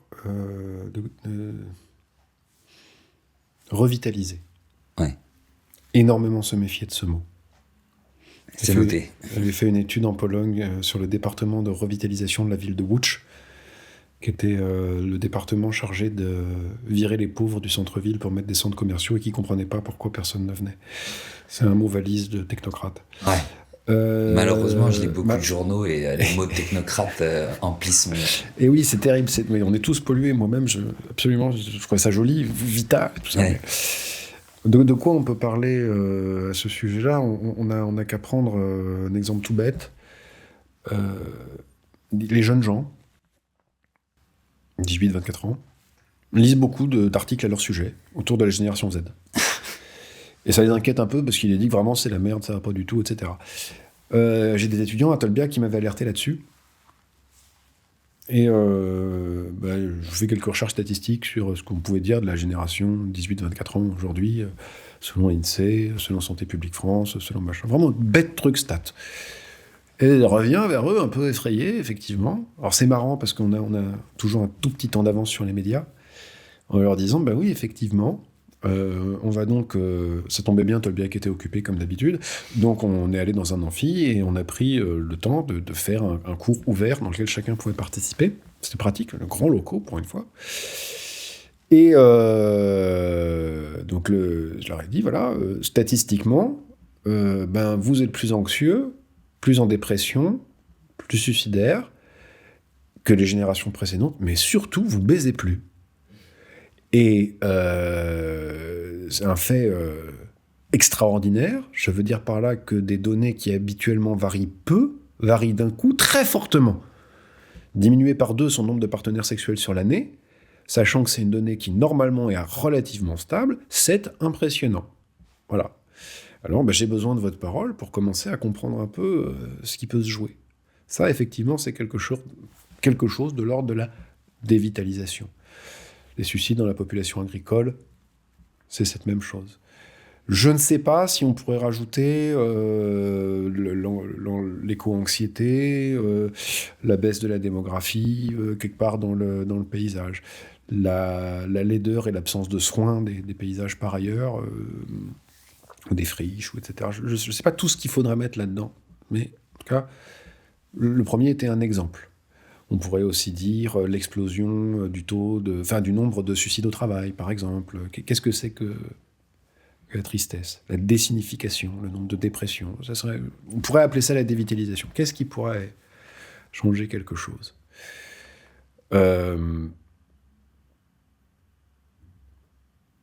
La première chose qu'on observe quand on met en place un exercice collectif du type audition citoyenne, On me dit comment ça va, qu'est-ce qu'il faudrait faire, qu'est-ce que vous êtes prêt à faire, et où on rassemble les gens pour parler autour de ça, autour des résultats. C'est d'abord beaucoup de joie, beaucoup d'étonnement. Ça crée de l'optimisme, ça crée quelque chose. Alors ensuite... Ça crée du lien. Ça crée du lien, mais au-delà de cette formule-là, parce que je ne suis pas encore sûr que ça aille jusqu'à vraiment lier et engager, ça crée une première surprise et de l'intérêt réciproque. Bon, puis ça peut devenir un rituel aussi. Bon, ça, c'est... Ensuite, il y a des choses... Je parlais du fait de la catastrophe. Alors ça, je n'y crois pas du tout. Pas du tout. J'ai développé il y a très longtemps, en 2017, une série de petites vidéos d'anthropologie politique sur YouTube qui s'appelait, de mémoire, Chronique post-fin du monde. Et le point de départ théorique était très simple, parce qu'en fait j'en avais marre d'entendre des collapsologues du genre Pablo Servigne dire la fin du monde va arriver, la fin du monde va arriver. Et moi je disais, mais en fait, la fin du monde a déjà eu lieu. Voilà. Alors, sans même rentrer dans l'idée que le monde est une représentation, etc. Je disais simplement, voilà, la fin du monde a déjà eu lieu. Pourquoi ? Parce qu'on est incapable de l'éviter et qu'on ne l'évitera pas. Voilà. Tout ce dont nous disons avoir peur, tout ce dont nous crions avoir peur, plus on dit qu'on en a peur, plus on accélère les processus de destruction. Tu connais sûrement ces espèces de courbes où on met ensemble les variations exponentielles de la production de CO2 et du nombre de réunions internationales liées à la prise en charge de ces catastrophes. En gros, plus on se mobilise, plus la crise accélère. Mais de manière plus simple, dans nos modes de vie, il suffit de voir qu'on a beau être de plus en plus angoissé, en fait, on regarde de plus en plus nos smartphones pour savoir comment ça va. Donc en gros, on n'est capable que d'accélérer. Par ailleurs, il y a quelque chose d'encore plus profond, systématique, qui est qu'on apporte la réponse qui a causé la catastrophe. En d'autres termes, la catastrophe provient d'une propension à l'humain à nier le monde comme matérialité et comme limite, et donc à sans cesse répondre par la mise en prévisibilité et en maîtrise et en exploitation du monde. Qu'est-ce qu'on fait devant la crise ? On met le monde en maîtrise, prévisibilité, exploitation. Bon, pareil. Voilà. On dit, ouais, juste, on va mieux maîtriser et mieux prévoir. Le GIEC, c'est formidable. On va bientôt savoir en temps réel combien le paix d'un ours de la banquise modifie le taux de gaz je sais pas quoi dans l'atmosphère. C'est-à-dire que c'est vraiment cette idée d'augmenter totalement la maîtrise et la prévisibilité. Moi, je trouve ça formidable. En tant qu'anthropologue, je vois simplement l'immense probabilité pour que les mêmes causes produisent les mêmes effets. En d'autres termes, que cela ne change tellement pas notre rapport à l'existant qu'en aucun cas ça ne puisse changer quoi que ce soit à l'organisation des sociétés. Donc la catastrophe a déjà eu lieu et nous sommes dans une situation psychique étonnante. D'abord, un pur présent. On gère la catastrophe. Pour qu'elle n'arrive pas. Alors on ne sait pas très bien où on est. Elle est là ou elle n'est pas là.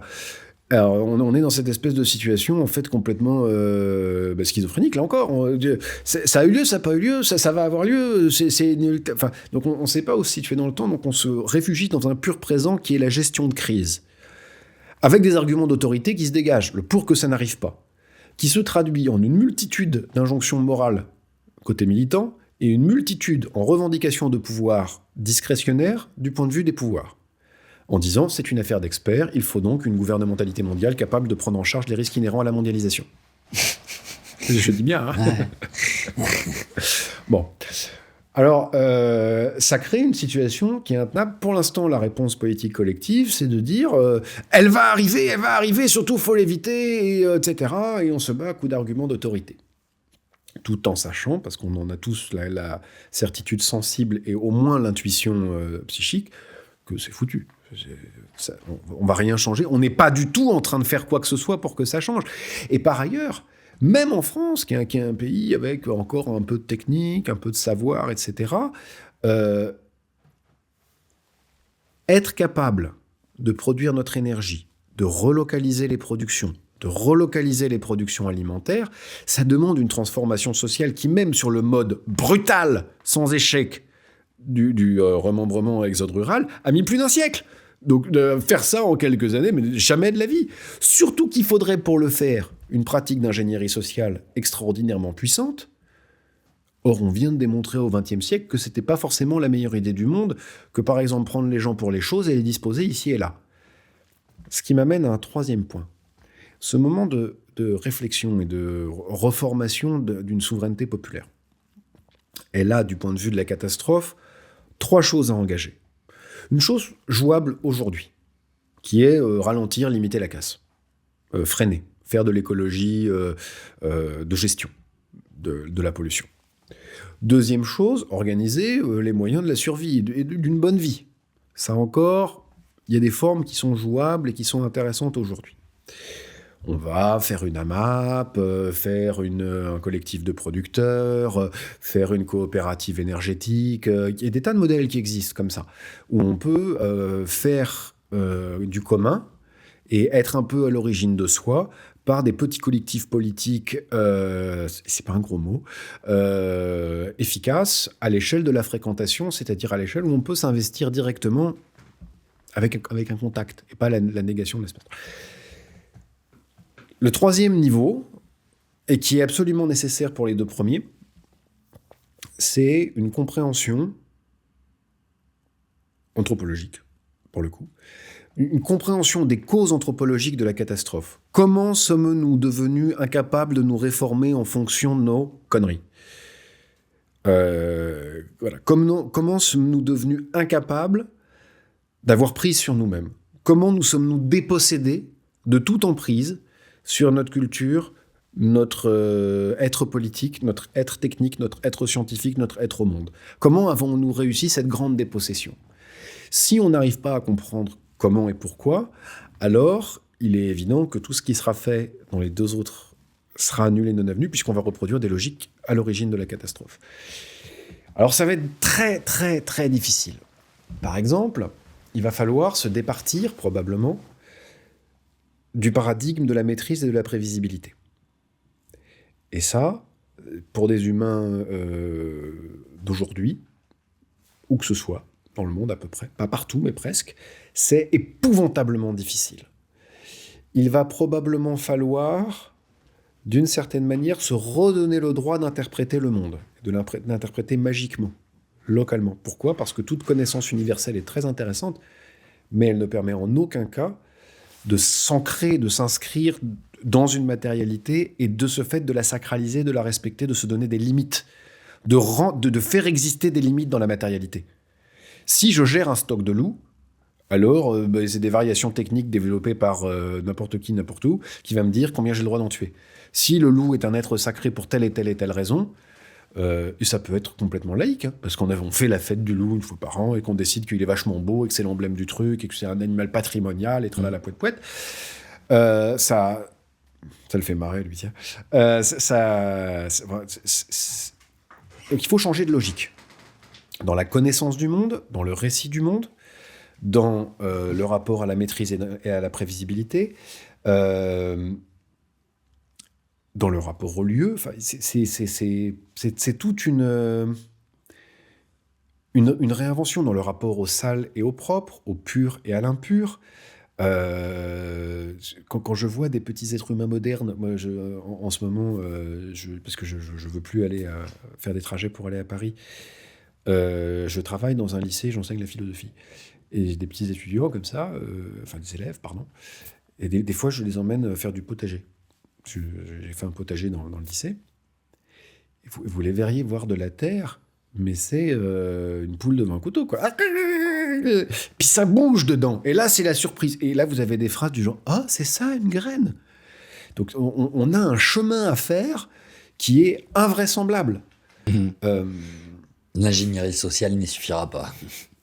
Ça, moi, je suis à la fois extrêmement pessimiste et optimiste. Je pense que dès lors que la fin du monde a déjà eu lieu et que, dans le fond, factuellement, nous sommes dans les ruines fumantes du monde post-fin du monde, bien sûr, il y aura encore des catastrophes, bien sûr, il y aura des milliers de morts, des millions de morts, mais où est-ce qu'on met l'échelle ? C'est quand la catastrophe ? C'est quoi ? Des crises migratoires, il n'y en a pas déjà aujourd'hui ? Des dizaines de milliers de morts dans la Méditerranée, il n'y en a pas ? J'entends, ça peut être des grosses guerres, ça fait plus mal, mais... Ah oui, parce que chez nous. Oui, parce que l'Europe n'est pas chez nous. Le monde n'est pas chez nous, le monde n'est pas nous. Oui, voilà. En fait, voilà, pour l'instant... On la sent pas encore tellement passé par rapport à ce que les Ukrainiens sont en train de sentir. Est-ce que je vais faire le snob Ouais. parti. Ça désigne au départ, catastrophe, un moment dans une pièce de théâtre grec. Et voilà. Donc, qu'est-ce que ça désigne ? C'est le moment où le public se dit « Oh merde !» En gros, voilà, pour le dire simplement. C'est foutu ! Mais c'est foutu quand ? Dans Oedipe, par exemple. C'est foutu quand Oedipe, à la fin, il dit « Ah zut, ça y est, j'ai compris, c'était ma maman !» Non ! La catastrophe, elle se noue quand il baise sa mère et qu'il tue son père. Ouais. C'est là, la catastrophe. Et c'est même encore avant. C'est quand on décide de ne pas le tuer. Et qu'on n'y arrive pas. La catastrophe, c'est quand on devient incapable d'éviter ce qui se passe. C'est le moment où ça tourne. Et c'est foutu. Alors oui, maintenant, elle va se déployer. Ça fait longtemps, alors. Ça fait longtemps et c'est inexplicable, dans le fond. La principale chose qu'il faut comprendre si on veut pouvoir faire quoi que ce soit, c'est pourquoi cette connaissance qu'on a depuis le milieu des années 1970 a été laissée de côté. Ce qui est invraisemblable. Uh-huh. Les premiers rapports sur les catastrophes climatiques, par exemple, datent clairement de cette période-là. Mais ça fait même encore plus longtemps, peut-être. Peut-être. Je veux dire, qu'on comme lignée qu'on ne soit cohérente. pas en mesure d'éviter la catastrophe, ça fait peut-être encore plus longtemps. Parce que si on revient à ce que tu disais qu'il faudrait faire, c'est-à-dire habiter le monde d'un peu d'interpréter le monde, quitte à recourir à la magie. Ça fait limite. Ça fait longtemps qu'on est sorti de ce rapport entre. Oui, mais il y a un côté guignolesque au départ. Quand on voit Louis XIV faire, par exemple, à Salins-les-Bains, une espèce de prison pour récolter le sel et l'exploiter, avec un bâtiment parfaitement géométrique qui est comme une horloge solaire en lien avec l'univers. Bon, on a la royauté qui intervient comme effectivement une espèce de puissance solaire quasiment, mais c'est un espèce de jouet qui est une espèce de grand cadran solaire. Et les gens sont pas encore, la plupart des gens sont pas là-dedans. Voilà. Quoi. Et comment s'est fait le rapport contemporain à l'acosmisme, c'est-à-dire à l'illimitation de la volonté par rapport au monde comme matérialité et comme limite. C'est extrêmement progressif voilà. Pour moi, la question, c'est comment on s'en sort, et on s'en sort par un examen de ce qui en nous exprime cela, l'illimitation de la volonté. Comment remettre de la limite et en fait comprendre que la manière dont on pose une limite détermine l'efficacité de l'action. Dire à chacun, vous devez en permanence maîtriser et prévoir l'effet de votre classement des déchets sur la vie des ours blancs, c'est faire de l'ours blanc une fonction du déchet de la mère Michu et du père machin. Et du coup, tu disais que tu es à la fois très optimiste et très pessimiste. Oui. Vu qu'on est dans les ruines, ouais. Dans le fond, il y a forcément des gens, j'ai la prétention d'en faire partie, qui sont en train d'explorer ces ruines. Et de commencer à essayer de comprendre et comment on peut rebâtir quelque chose. Pour moi, par exemple, la somme, et justement, c'est pas la mienne, la somme de connaissances et d'expériences humaines nécessaires pour produire ce que fait l'atelier paysan, reprendre la terre aux banques et aux machines et leur participation au travail sur la sécurité sociale de l'alimentation, là, ça me donne énormément d'espoir. C'est microscopique, mais c'est là et ça repose sur un héritage construit, cohérent. Il y a des choses où on dispose d'une expérience humaine très très longue. Remettre la terre en compte et le lieu en compte, on sait très bien le faire. Réenchanter le monde pour réinventer des limites, ou pour le dire plus noblement, recréer la possibilité de grands récits, on sait le faire. C'est disponible. Bon. Donc ça, c'est l'optimisme. Zygmunt Bauman, il dit quand on allume le téléphone portable, on éteint la rue, on éteint le monde. Éteindre le téléphone portable, c'est pas tellement difficile. Et c'est là qu'on glisse vers le pessimisme, mais c'est très très dur en vrai. Ouais. Retransformer des agents économiques et techniques, la principale difficulté est là. Retransformer des agents économiques et techniques en humains sur la Terre, en gens, avec un droit des gens. En fait, c'est impossible. il y a une injonction contradictoire, il y a une antinomie de la raison aristocratique. On ne peut pas faire culture politique à la place des gens. Donc je ne crois pas du tout à une quelconque ingénierie sociale capable de faire advenir une réalité politique qu'on souhaiterait.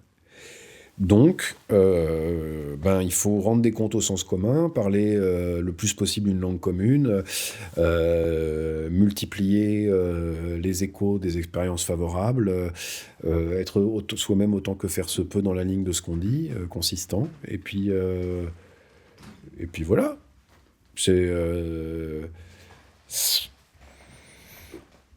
Moi, pour être parfaitement cohérent, mon discours, c'est la catastrophe a lieu. Elle se déploie, et on parvivra quand même à vivre. On va pas devenir de purs agents économiques et techniques du réseau efficace. Il n'y a aucune raison de se résigner. Pour revenir à Paris, elle a été transformée en une extension de hall d'aéroport. Mais il y a encore des Parisiens, et donc la vie ressurgira. Où elle est déjà en train de ressurgir. Et ça ne sera pas des punks, mais ça sera des post-punk quelque chose, et puis voilà. Et du coup, je suis assez d'accord avec toi sur la coexistence en même temps de la poursuite de la catastrophe et de l'après, ou de ce qui fera l'après, et la résurrection, le terme est peut-être pas terrible, mais le renouveau. Et j'avais envie de t'interroger sur un sujet qui n'est pas celui de ton livre, mais qu'est-ce que tu penses de l'intelligence artificielle et de tout ce qui se passe en ce moment à ce niveau-là? Alors, parce que c'est les gens les moins d'accord avec toi de la Terre. Ceux qui sont dans la conquête des étoiles. Moi, je suis... Alors, ou l'immortalité. Je vais pas parler de transhumanisme. Ok. Mais si je peux en dire une phrase, c'est assez simple. Ça résume parfaitement l'idée de négation du monde comme limite et illimitation de la volonté. Donc ça, c'est parfait. Voilà. C'est vraiment... Et on voit les conséquences que ça a. Bon, alors c'est... en ce qui concerne l'intelligence artificielle... moi, j'y vois pas du tout un progrès de l'informatique. J'y vois un progrès d'une autre démarche humaine, qui est la standardisation. Pour moi, c'est l'aboutissement du processus de standardisation. Pourquoi ? Parce que qu'est-ce qu'une intelligence artificielle ? C'est un dispositif, c'est un algorithme prévu pour donner la réponse la plus standard possible à une question précise. C'est la somme des réponses moyennées qui considère comme le plus vrai, le plus standard. Point. Donc, dès lors qu'on a décidé d'abolir toute singularité, dès lors qu'on a décidé d'abonder dans l'idée que le standard est ce qu'il y a de mieux, alors effectivement, l'intelligence artificielle est une ressource. Mais ça n'est pas plus un risque que toute démarche de standardisation. Pour moi, l'intelligence artificielle n'est pas tellement plus dangereuse que le jambon en barquette. Dans un processus de débilitation des élèves, par exemple, c'est vrai que c'est efficace. Parce que, par exemple, ils en viennent à penser que ce qu'il y a de mieux à répondre est la réponse la plus standard. Et dès lors, quand bien même vous leur proposez de penser, ils ont l'impression d'être dans un QCM où il s'agit de répondre la réponse standard. Donc ça peut fonctionner comme un processus de débilitation, mais finalement, comme acheter un pot de Nutella, où on veut acheter toujours le même, exactement de la même manière, voilà, sans savoir quoi ou qu'est-ce de ce qu'il y a dedans, d'où ça vient, des milliers d'heures d'avion, de bateaux, de tonnes d'essence qu'il a fallu pour le produire, vivant finalement comme un hamster au milieu d'une roue. Et où on est à l'origine de rien, on contrôle rien, mais on a affaire à du standard. Bon, voilà. Donc, moi, je ne le vois pas comme un risque, mais comme un développement de la standardisation du monde. Et bon, c'est un choix politique assez particulier, un choix sensible assez particulier. Je mettrais ça du côté de tout ce qui cherche à lisser l'aspérité, à lisser la conflictualité, et à produire du milieu, à produire du standard, et chercher en fait une destruction de la parole. La parole a quelque chose de très effrayant, elle est toujours ambiguë, elle est toujours pas parfaitement compréhensible. On est obligé de se faire confiance pour faire croire qu'on s'est compris alors qu'on ne s'est pas totalement compris. Là, c'est une machine qui répond, et elle répond le standard parfait. Et d'une certaine manière, on est dédouané de la responsabilité de la parole. On a réussi à faire rentrer ça dans du binaire et du standard. Bon. Est-ce que c'est une ressource ? Ben non. Alors, évidemment, le numérique, c'est un prodigieux accès à des ressources. Pourquoi pas ? Je n'ai rien contre ça. Mais l'intelligence artificielle telle qu'elle, c'est une manière de savoir quel est le standard dans une pensée. Pas le correct, pas l'usuel, le standard. Bon. Alors, je dirais que c'est vraiment le contraire de tout ce qu'il faut s'employer à faire. Eh bien, dans ton monde, le monde d'après, depuis plusieurs générations, on a été obligé de repenser ce qu'on était anthropologiquement, tout ce que tu préconises que nous devons faire. Est-ce qu'Internet existe encore ? De deux choses l'une. Ou bien. Ou bien il n'y a pas eu de catastrophe, et oui. Nous avons créé... Mais je croyais qu'on était déjà dans la catastrophe. Non, voilà. Ou bien, finalement, il n'y a pas d'autres événements. Et dans le fond, il n'y a pas de crise pétrolière. Et en fait, on est miraculeusement sauvé de tout. Parce que Dieu... j'allais dire Jeff Koons. Jeff Bezos, non, toujours pas. L'autre, là. Musk. Elon Musk. Dieu Musk a dit « Ah bah non, en fait, ça, c'est bon, ça change pas. » Et... on est capable de vivre dans une boîte géante où nous recyclons et mangeons notre propre caca définiment, mais il est marqué Facebook dessus et il sent bon l'arôme de guenièvre recréé synthétiquement quelque part. Avec une puce dans notre cerveau qui nous le dit. Voilà, et c'est plus simple, pardon, évidemment, suis-je bête. Et à ce moment-là, tout va bien. Effectivement, tout fonctionne. Ensuite, il faut bien voir que un robot, une intelligence artificielle, c'est une dépense d'énergie colossale. Ouais. Pour que ma requête Google Images sur... comment ça s'appelle déjà le chat GPT fonctionne, il faut que des tubes alimentés par des centrales nucléaires aient assez d'énergie pour que l'information fasse plusieurs fois Paris-Chicago chaque microseconde. C'est un dispositif technique fou. On l'oublie, on a l'impression que c'est dans une espèce de légèreté folle, mais pas du tout. C'est un dispositif industriel monumental qui est énergivore. Donc soit on a le luxe extraordinaire de continuer à se payer ça, soit non. Mon hypothèse, c'est que comme il y a quand même quelques petites crises qui arrivent, il faut écouter Jean Covici, c'est très désagréable, mais il faut écouter Jean Covici de temps en temps, ainsi que d'autres. Enfin, tout simplement, il y a des ressources limitées. Donc, cette espèce de luxe de dépense d'énergie, à un moment donné, va s'effondrer. Ce qui va provoquer des transformations qui pourraient avoir lieu avant, mais qui, vu qu'on est déjà dans la catastrophe, auront lieu de manière brutale, dans la relocalisation de certaines productions. Typiquement, la circulation illimitée de l'information autour du monde, c'est une possibilité limitée. Bon. Et de mon point de vue, pas souhaitable. Ce que je pense, c'est pas qu'on va retourner à l'âge de pierre avec qu'il faut urgemment apprendre à des millions de Français à cultiver eux-mêmes leurs échalotes. Je pense que c'est urgent, mais que ça n'est pas réaliste. Donc il faudrait et que repeupler l'espace serait intéressant, mais c'est un autre projet. Si on doit faire de la prospective, je pense qu'en fait, ce qui va se faire, c'est un réseau faible, violent, qui procède par raid, c'est-à-dire qui laisse les campagnes vides et procède par raid de capture, de captation des ressources. Et en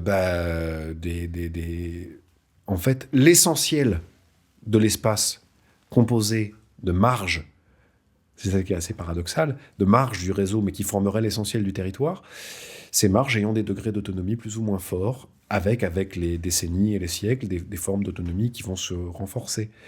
Donc, en d'autres termes, un réseau qui va perdre naturellement de sa puissance parce que les ressources, l'énergie dont il a besoin pour fonctionner va devenir de plus en plus rare. Par ailleurs, un déclassement de la France progressif qui fait qu'on devient de moins en moins capable de survivre à ce genre de choc.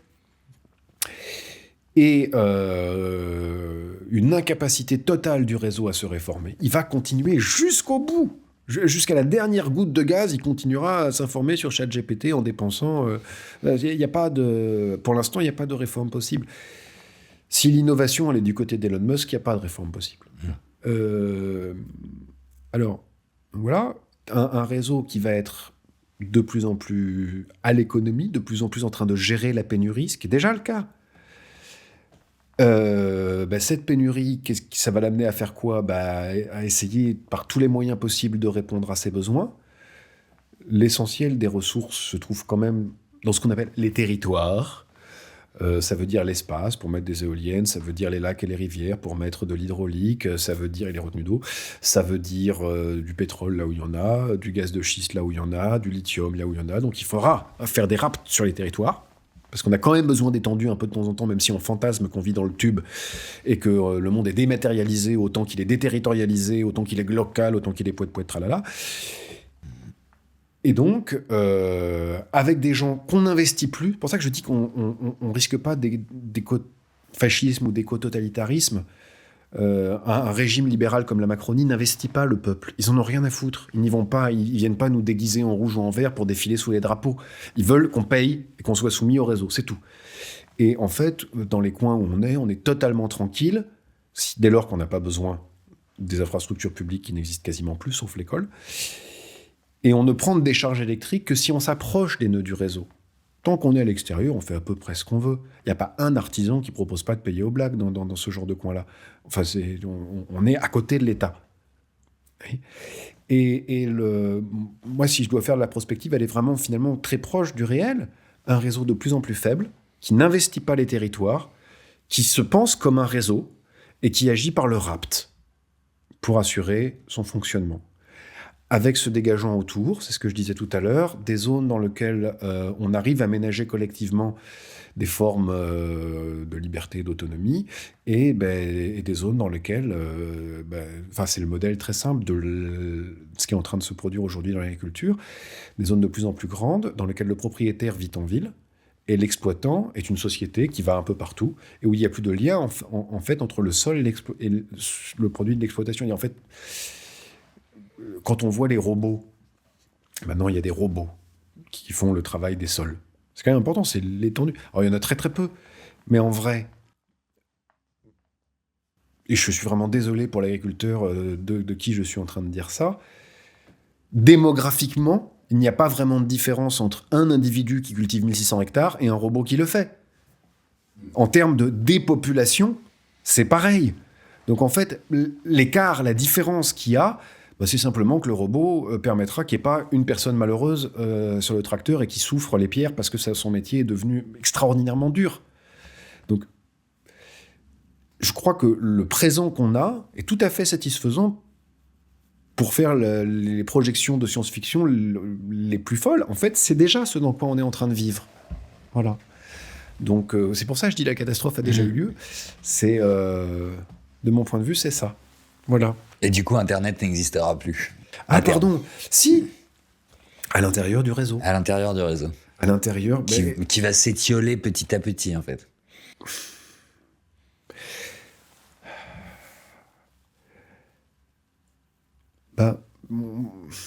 En fait, ce qui tient le pays, la question de... c'est pas Internet, ça. Non, mais ce qui tient le pays, en fait, c'est les gens...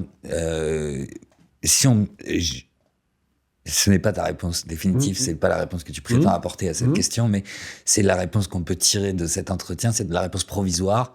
Ce qui tient le pays sont les gens qui vivent en dehors du réseau. Je vais essayer de te le dire simplement. C'est dans les gens, dans chacun, ce qui demeure indéterminé.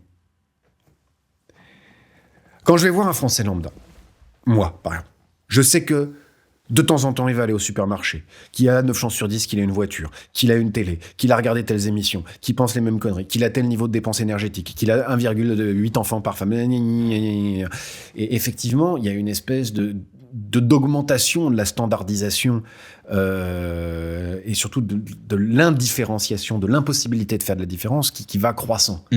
Ce qui résiste, c'est tout ce qui me permet de ne pas savoir totalement ce que je vais rencontrer. Tout ce qui maintient de l'indéterminé. Et l'indéterminé, il se construit à l'échelle de la fréquentation, là où on se cause, là où les corps se touchent, là où on est en rapport avec un lieu, c'est-à-dire le lieu de vie, là où on se déploie. Voilà. Donc, tout simplement, ceux qui résistent, c'est pas ceux CEX, c'est CE, ceux qui résistent, plus ou moins chacun, c'est ceux qui produisent de l'imprévisible, de l'indéterminé. Voilà. Et ça veut pas dire de l'original, de l'incongru. Ça peut être faire un bal soupe avec les voisins. C'est ce qui va surprendre quand on passe, ce qui va être singulier. Ça veut pas dire foufou, ça veut dire singulier, ce qui va être singulier. Le pourcentage de l'individu qui n'est pas encore totalement possédé par la liquidation de la société et par le processus de remplacement de sociétés humaines en ensemble d'agents économiques et techniques fonctionnels. Voilà. Eh ben voilà, je l'ai eu ma réponse. Ah Merci Alexandre Duclos. C'était un grand plaisir. C'est génial. Merci à vous d'avoir regardé. N'hésitez pas à nous dire en commentaire ce que vous avez pensé, à lire l'article d'Alexandre Duclos, à aller lire l'article d'Alexandre Duclos sur Penser c'est chouette, la casse socialisation, dont on n'a pas parlé, mais qui est vraiment, vraiment génial, qui a beaucoup plu d'ailleurs. Je ne sais pas si je te l'ai dit, mais qui a vraiment beaucoup plu. Et si vos commentaires sont intéressants, il ira les lire et peut-être qu'il y répondra. À coup sûr, alors ça. Et essayez de vous procurer La France de Traverse, parce que j'ai passé vraiment un très bon moment en le lisant, donc je vous le recommande. Youpi. Merci Alexandre.